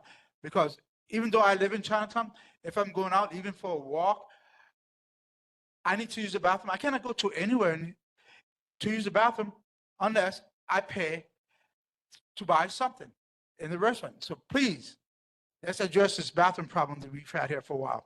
All right, thank you. You have a great day. All right, thank you, Jack. Next, we're going to go ahead and move on to State Senate for Carl Rose. Is your representative here?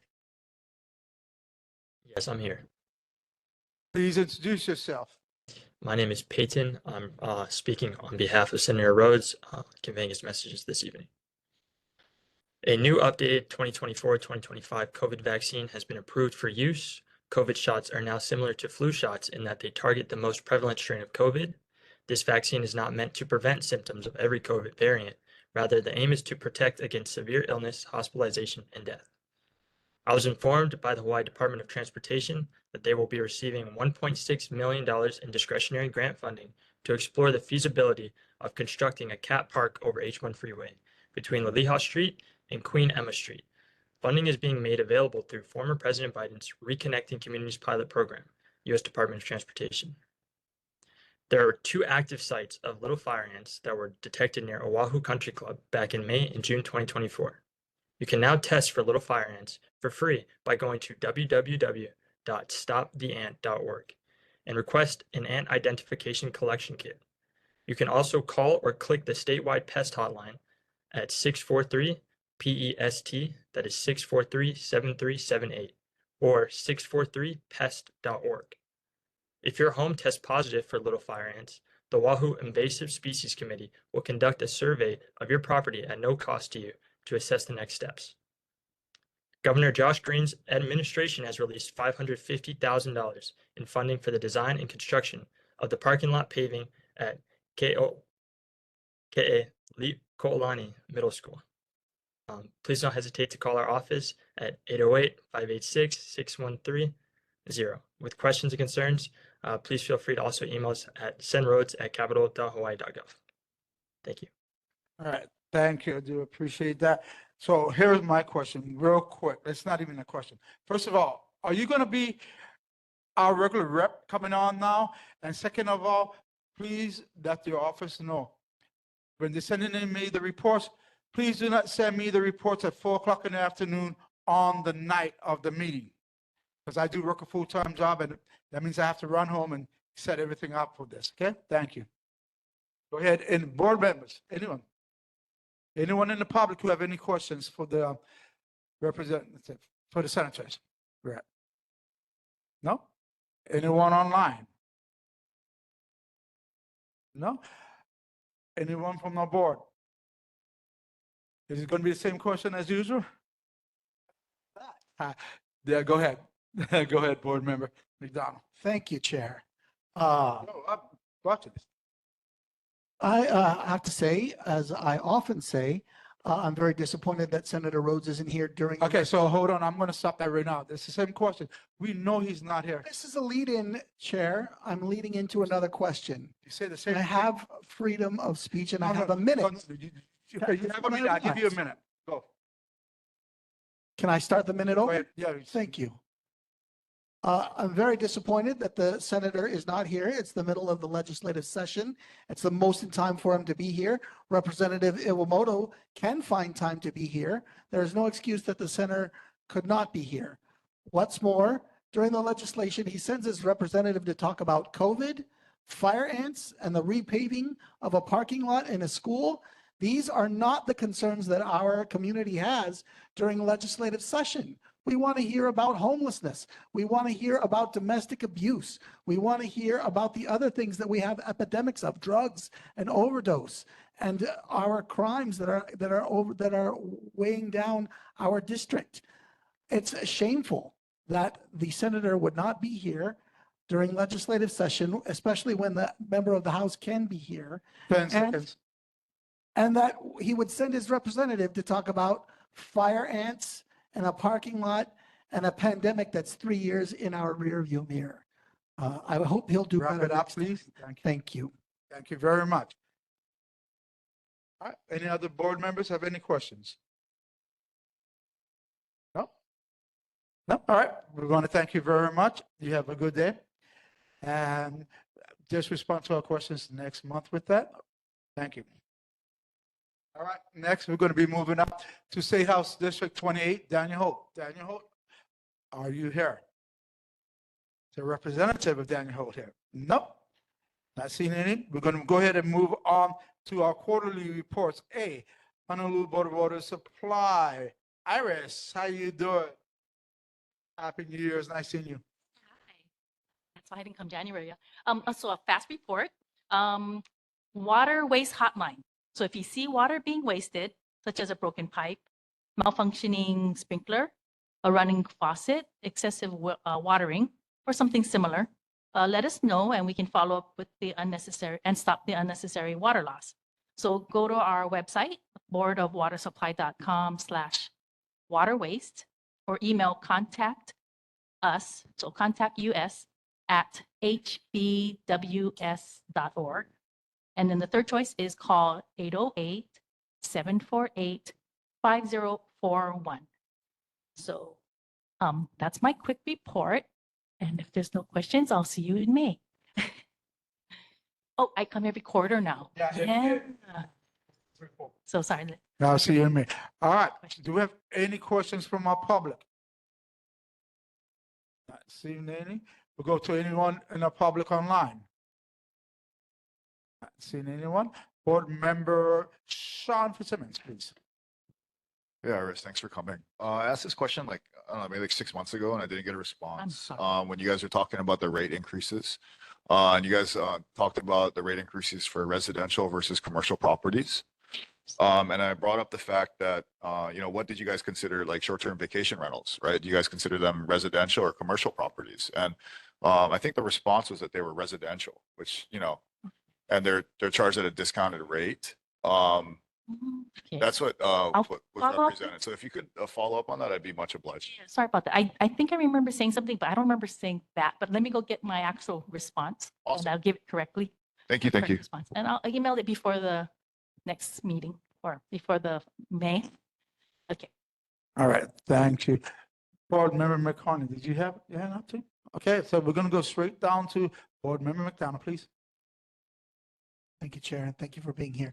I wanted to, Member Fitzsimmons just kind of touched on it, but a few months ago, we had a representative different from you presenting that the Board of Water intends to raise the water rates by double over the next 10 years, Yes, sure.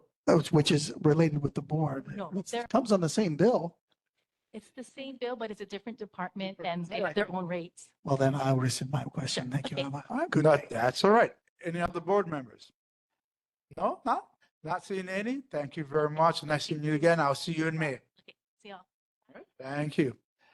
All right, next up, we have Honolulu Authority for Rapid Transportation.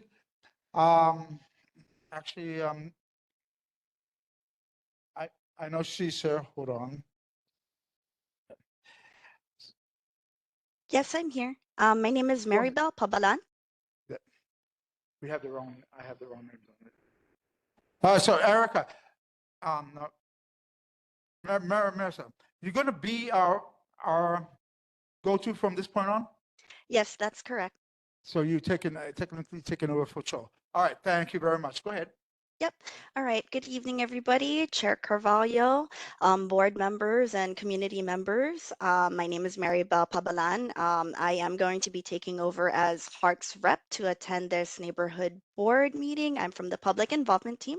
So just a couple of quick updates from Heart. And I also have Patrick Watson here from our contractor, Frank V. Coluccio, if you have any questions regarding status of road work, restoration, and all that. So First things first, utility relocation updates for the area. That construction work on Nimitz Highway, Ala Moana Boulevard, and Halikau Villa Street is ongoing, and they are anticipating their completion date in the second quarter of 2025. Intermittent lane closures are still to be expected while the contractor is wrapping up their work in the area, both daytime and nighttime work. In Halikau Wheeler Street, there may be some periodic one-way traffic and temporary closures as our crews work for their utility relocation activities. And then as far as Nimitz Highway, the median near River Street, they're transitioning to their final inspections and removal of temporary equipment in those zones. As the contractor is wrapping up, they do plan to do some sidewalk restorations as well as some roadway restorations. And then just big picture, listening in terms of what questions came in. So it's not my particular department, it is with the city council, but just wanted to forward everybody the press release that was sent out, I believe yesterday by the mayor's office regarding the Transit Construction Mitigation Fund. They did extend the deadline to February 21st. And as far as that grant goes, it is specifically made for businesses along Dillingham Boulevard. So if you know anybody along that stretch, we'd appreciate, spreading the word about it. Next thing, bathrooms in rail stations. So our designers are still currently doing their work and making designs. So I can't really speak too much on this one, but I think it's not a matter of whether a station will have a bathroom. It's the matter of making it available to the public. And that is, of course, under the jurisdiction of DTS, who will operate and maintain future rail stations coming down. And then just as a far look ahead, we are anticipating our contractor for the city center guideway and stations to come in and do their heavy foundation work along Nimitz Highway. That's anticipated in the summer. Right now, what they're doing is they're working within current lane closure areas along the median to do some geotechnical work. So they're drilling holes to get an idea of what the soil conditions are, and then their next step will be to do load tests. So as far as heavy foundation work, we'll be sure to keep everybody posted. Again, I'll be here every month as well, and I'm hoping to bring in their representative when they have somebody on board to keep the community abreast of, what's going on as far as city center, guideway, and stations construction work is concerned. But that's all I have for my update. I'm open to any questions. I just want to make sure that we're good on time. All right, so just to make sure, yeah, so this, you're supposed to give quarterly reports, usually 3 to 5 minutes, that's fine. But you're not gonna be here next month, I'm sorry to say. You're gonna be here every quarter, yeah? So I put everybody in quarter, so you'll be here back in May, okay? So we're gonna open this up to a public. Anyone in our public wishes to address Hart? If her name is Maribel Pablan. Nope. Anyone online that wishes to address Hart? Nope. Seen any? Board member Fitzsimmons, please. Hey, Maribel, thanks. I was just listening to you talking about the construction updates, and I didn't hear anything about the Ala Moana construction. I thought that was a Hart project, and you said Nimitz. I don't know if you're using Nimitz as a alternative for Ala Moana Boulevard, but I live in Harbor Square, and that's like right outside my balcony, and it's Nimitz. Okay, so I'm sorry. I thought that was Ala Moana. Somewhere that's Nimitz. Okay, my bad.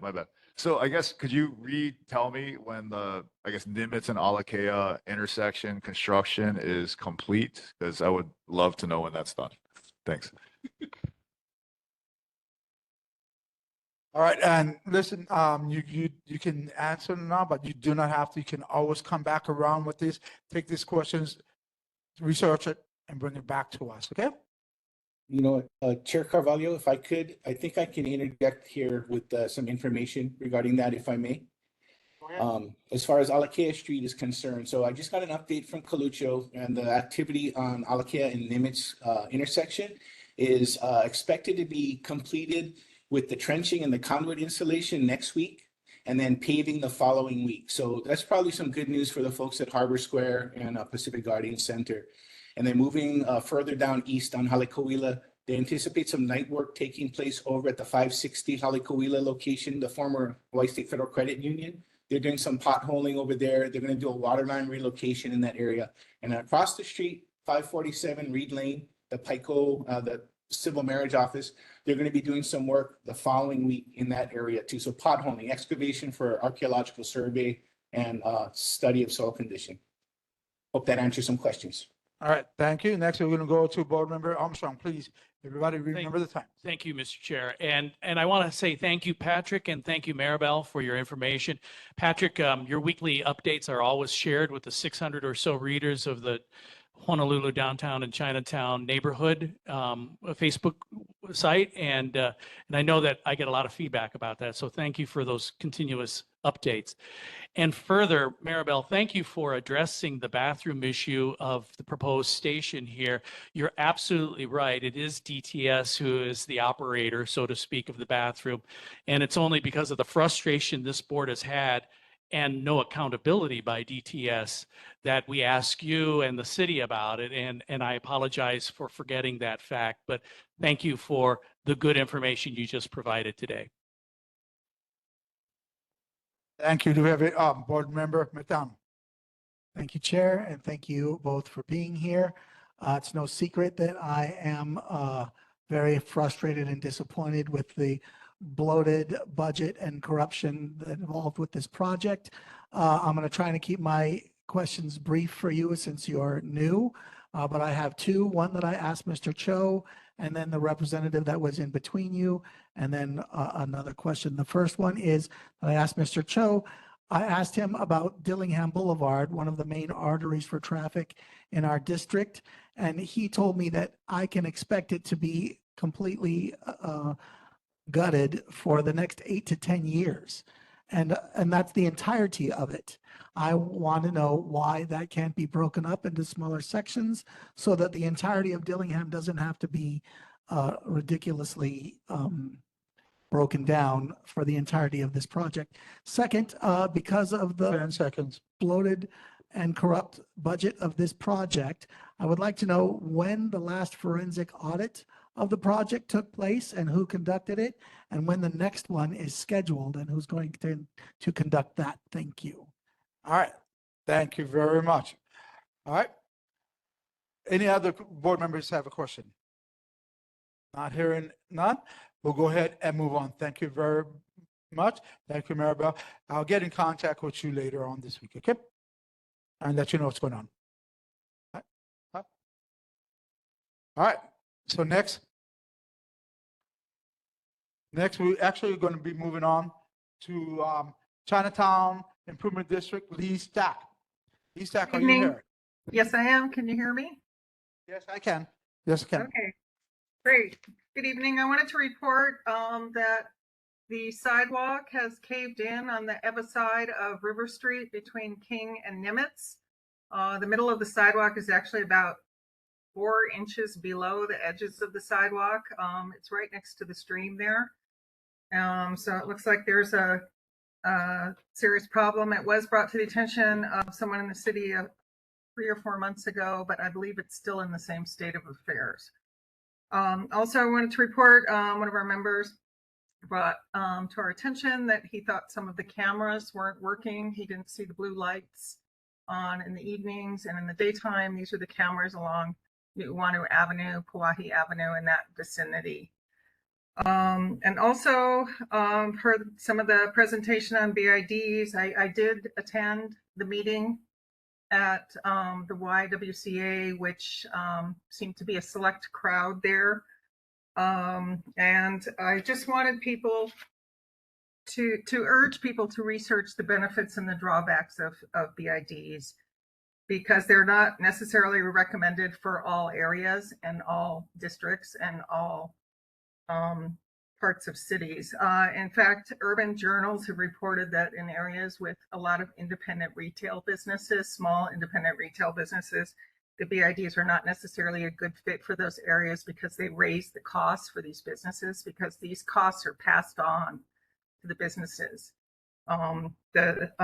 Also, cities often do not reduce their services. I mean, they often do reduce their services. They say they won't, but generally the contracts say things like as resources permit. And often cities claim that their resources don't permit them to provide the services that are contracted for with the BID. And two people affiliated or people affiliated with two BIDs in Hawaii have confirmed this to me. And they're also not a cure-all. You know, a lot of BIDs still have crime. Waikiki still has crime. They had to institute Safe and Sound in Waikiki. In addition, Fort Street Mall, in addition to the $500,000 in their budget for things like security, which equates to about $100,000 to $125,000 a block. So in addition to that, Karisu, I understand, has hired private security because, and they said at the meeting, you know, their security isn't really able to take care of the issues that they face there. And the other thing is, what I just mentioned, that it is expensive, and it has been said to be that, and research has shown for areas with a lot of small independent businesses. I would also like to point out that at Fort Street Mall, essentially they've had a BID, I think, for 10 to at least 15 years. So you're seeing the result of a BID on that street for 10 to 15 years, and people are complaining that it's dead, that there aren't events. You're seeing a lot of turnover in the buildings there. Walmart, Macy's, Ross's is gone. The retail is gone. Topa Center just sold. So I just want people to think about this and maybe do some research because there are costs. There are issues with things like residents. The 4th Street BID only has one resident on their board, which is I believe the chair of the Downtown Neighborhood Board. That's the only representation they have of residents. Thank you, Ms. Lee. I'm going to ask you to wrap it up, please. Thank you. Yeah, that was just about it. That was what I was going to say. All right. Thank you. Does anyone in our public have anything to say to Ms. Lee? Any questions? Anyone online? Any board member? I'm going to start off with Vice Chair Fitzsimmons, please. Hey, Lee, thanks for talking about the BID presentation that we heard earlier tonight, because that's, you know, directly what I wanted to ask you about. I heard some criticisms that are kind of like vague about rising costs as resources permit, yada, yada, yada. But can you provide a response, yes or no, if your organization, the Chinatown Improvement District, supports the proposal tonight for a downtown business improvement district, yes or no? And why? Well, I would say no, because we haven't voted on that, because it hasn't come up before our board, because we do not represent downtown. We do not operate in the downtown area. This is something that people in the downtown area, or this select group who's pushing it, instituted. All right, thank you. Now we'll move on to Board Member McDonald, please. Thank you, Chair. Thank you, Ms. Stack, for being here. This question is more for the board, but I guess Ms. Stack can answer too. Shouldn't we require Ms. Stack to disclose that she is a part of a major landowning company here in the Chinatown district if she's going to comment on the cost of bringing in a BID, and that her land operating company operates several buildings that have many vacancies in them, which would probably directly affect her cost? So I'm going to ask Ms. Stack, actually, please don't answer that question at this time. Please do not answer that question at this time. We all know who Ms. Stack is. We all know what businesses she owns. It's common sense. It's out there. Ms. Stack has said before at meetings in previous years who she is and what they represent. Yeah. So I just think that we need to stop fighting against each other and nitpicking. No, not either. I know she's a landowner. I did. Well, that's you. But I know other people know that. None of you guys on the board know that? You can't assume the public does. All right, go ahead. Then I'll go ahead. Yeah, go ahead. Just go ahead and answer the question. Well, No, no, I'm asking Should strictly. she? I'm asking her to answer the question. You want me to respond? Yeah, it's up to you if you want to respond to that question or not. I'm here to represent my organization. I am a land owner and a business owner. I have operated businesses in Chinatown. I take offense to Member McDonald's insinuation that I have a conflict when I bring up costs of BIDs. These are well documented in literature about the BIDs for years and years and years. It seems to me to be a personal attack, which seems to happen on this board fairly often.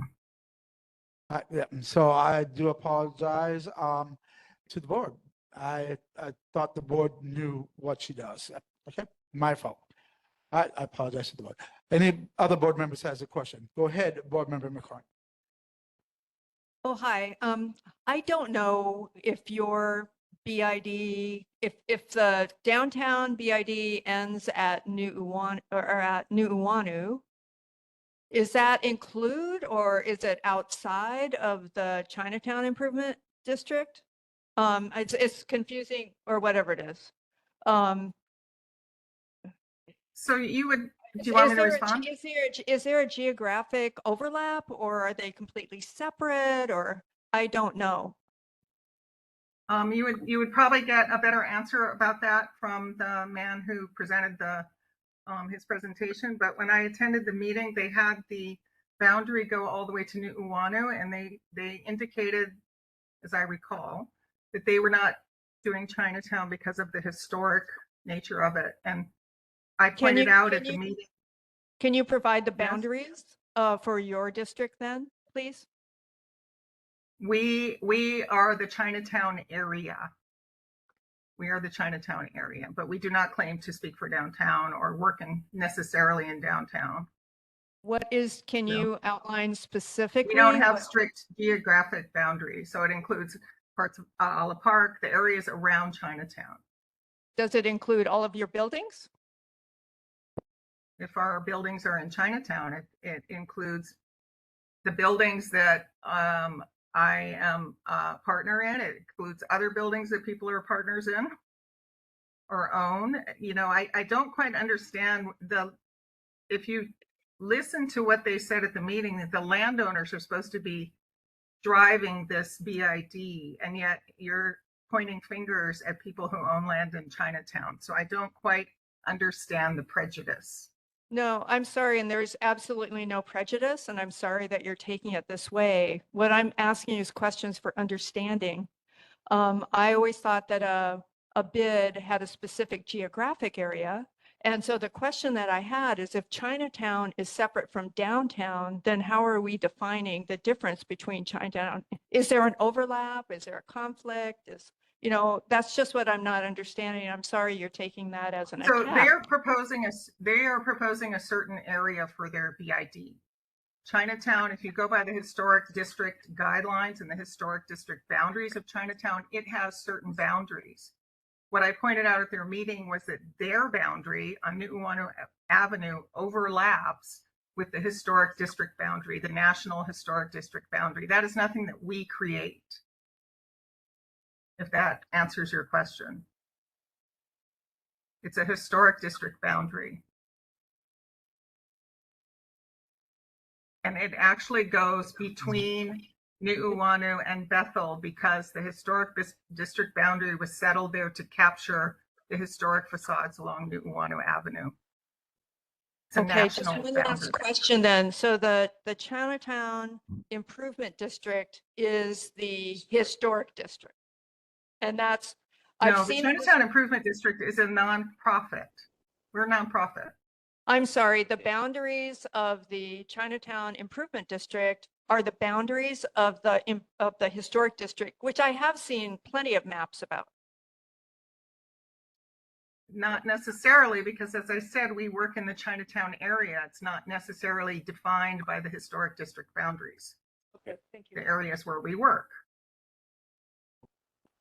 All right, thank you. So I'm gonna give, before I end this one, I'm gonna give one more chance. The public wants to say something. Go ahead. So I was just looking at the Chinatown Improvement District website. It seems like confusion. They're just a 501c3, so 501c3s don't have designated geographic areas. But the Chinatown Improvement Yes. District name is kind of confusing then because it implies that there's a district that's geographically bound to. So that's, I think, where we're having the miscommunication. Thank you. Thank you for the clarification. All right. Okay, so thank you, Ms. Stack. Is there anyone else here that wants to say something? No? All right, thank you, Ms. Stack. We'll go ahead and we'll be moving on. So next is approval of minutes. Oh, no, I went to the minutes actually because Shulan, as we know, just left earlier. So Chinatown Business Community Association is not presenting because Shulan left the meeting earlier. Okay. Right. So, yeah. Next is approval of minutes. Based on my observations of what other boards that I think exercise best practices and run a smooth and efficient meeting, I've noted that approval of written summary for video record is typically very short without much discussion. I know there are some members of this board that like to suggest changes to the written summaries drafted by NCO. I remind the board that both the secretary and myself review the NCO draft written summaries in advance and have noted they should be kept minimum given they are accompanied by the full YouTube video record.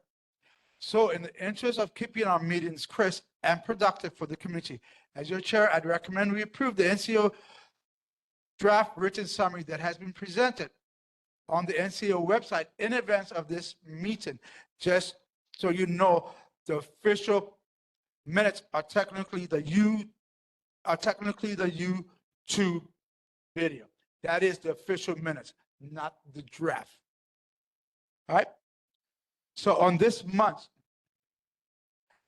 agenda, we have the NCO draft written summaries for October 3rd, 2024 and December 5th, 2024. My recommendation is that we approve these without further discussions. Do we have any discussions / objections? Point of order, Chair. Go ahead.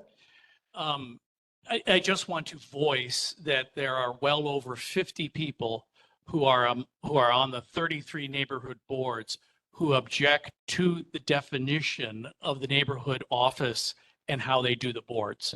I'm not saying that that affects the vote for what we're about to do in a moment, because it is what it is. But there is substantial disagreement with how the NCO is doing these minutes.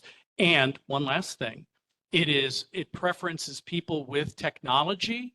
And it seems to me the people who need the minutes the most to be as accurate about the discussions that we have. And boy, today, these discussions have been very full and rich, fulsome.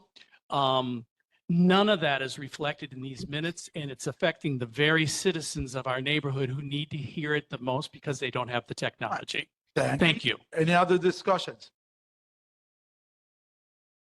All right. Chair. Board Member Lai. Thank you, Chair. To echo what Member Ong has just said, I don't think that we should necessarily be in a race to the lowest common denominator. Yes, bureaucracy has defined certain minimum standards, but that's not what we need to strive for, especially, as was just mentioned, we cannot assume that everyone will have the ability, the time, the foreknowledge to review the full video record of each of our meetings. And it's not that difficult to provide a minimalist summary of, for example, the answers that are provided by our public officials to previous questions, or to recap the major points of discussion by members of our public. I think because of that, I have a lot of difficulty approving or voting to approve or adopt the draft minutes, in addition to some of the other errors. And yes, multiple people may review the documents, but it doesn't mean that they are 10 seconds without basic errors. So I think that we need to consider that as we move forward. Also, I'm concerned that the 2 prior months records that were requested to be on the agenda this evening are no longer there tonight. Thank you. All right. Thank you very much.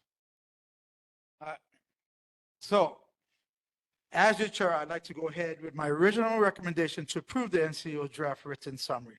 Are there any objections? Go ahead, Objection. Mr. Line. I'm voicing an objection so that it's not a unanimous vote, Chair. Okay, all right, so this is your objections. All right, do you have your objection to this? Okay, so I get. Do we have any other objections? Nope. All right, so we're gonna go to a roll call. Should be discussion. Should they have one person? Point of order, Chair. We had a discussion. Then he objected. What if we have? Now maybe I'm. So they're a discussion, right? He discussed, they discussed, he did objected, right? Well, I would like to make a point of discussion. Go ahead. Thank you.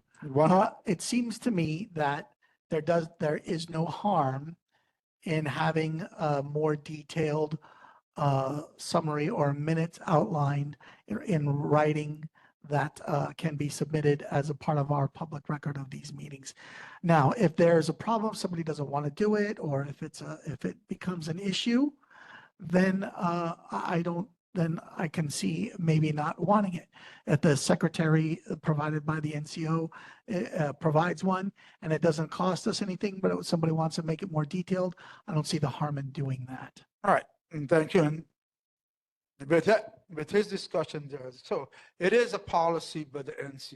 It is a policy that the video minutes are the minutes, yeah? Because you can go to the draft written minutes. Hold on, I'm speaking up. You can go to the draft written minutes, right? And it gives you the times, so you don't have to stay 2 hours or 3 hours on those videos. You can go directly to the time to what you want to see, and you can hear everything. So therefore, everything on those videos are accurate. So if there's, I'm sorry, I don't mean to interrupt, but I think some people may not want to go to the video or may not even have internet access to the video. right, and you make a good point there, but in this day and age, everything's moving forward. If that's the case, I would say to this board, listen, I think every member should be at this meeting in person instead of online, because we're board members and we have an obligation.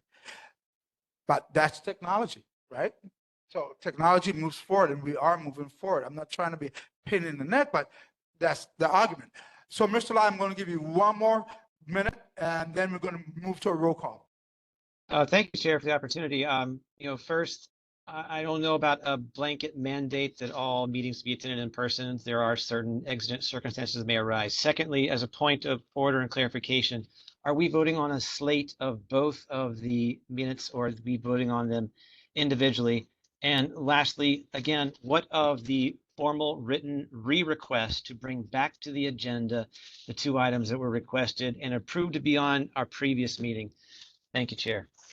Okay, so the two items were not on our previous meeting, which was December. We are going to move both of this October and December together. And we're going to be moving forward now with a roll call. Go ahead, please, I'm calling the roll call.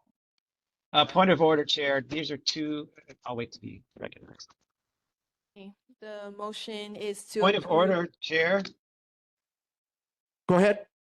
Thank you, Chair. Again, I ask that this be split because there may be one or more members who wish to vote differently on each of the individually enumerated agenda items. Okay, so I'm going to recommend that we do both of these together. We're going to go through with it and all that. I'm point of orders, point of informations are done. I've called for roll call. Roll call. I've got to appeal that point of order because that's ridiculous, Chair. These could be two completely separate and. So you may appeal it like you've been appealing everything else I've done. Thank you. We're moving forward. We're moving Chair, forward. an appeal means that We're there's moving have to be a vote forward by the members with of the the board. vote. I've already called it. You've had your chance. You've had more than enough time to speak. Not the way it works, Chair. Thank you. All right. The motion is to approve the October minutes and December minutes. Armstrong, With reservation, yes. Fitzsimmons, Isokane, Yes. Lai, No. McCarney, Yes. McDonald, No, I don't see any harm in why we couldn't split this into Yes, two. yes or no? So I'm going Yes, to yes or no? go for that reason. Thank you. Okay. Schubert Kwok, not here. Sturgis, Yes. Carvalho. Yes. Okay. 6 ayes, 2 noes, 0 abstentions. The motion is adopted. All right, thank you. We're going to go ahead and move forward now to announcements. Yep. So the next downtown Chinatown neighborhood. Mr. Chair. Just 1 minute. The next downtown Chinatown neighborhood board number 13 regular meeting is scheduled for Thursday, March 6, 2025 at 6:00 p.m. at K.A. Okalani Middle School and virtually via WebEx. I've been telling this board, if you see something that you want to make a change to, or you want to be able to do something real quick and fast, see me on a 1-to-1 per minute, which we have a 1-on-1 per minute discussion. Mr. Armstrong wants to do a quick announcement, Yes. only an announcement. Right. And I'm going to give you 1 minute. Okay.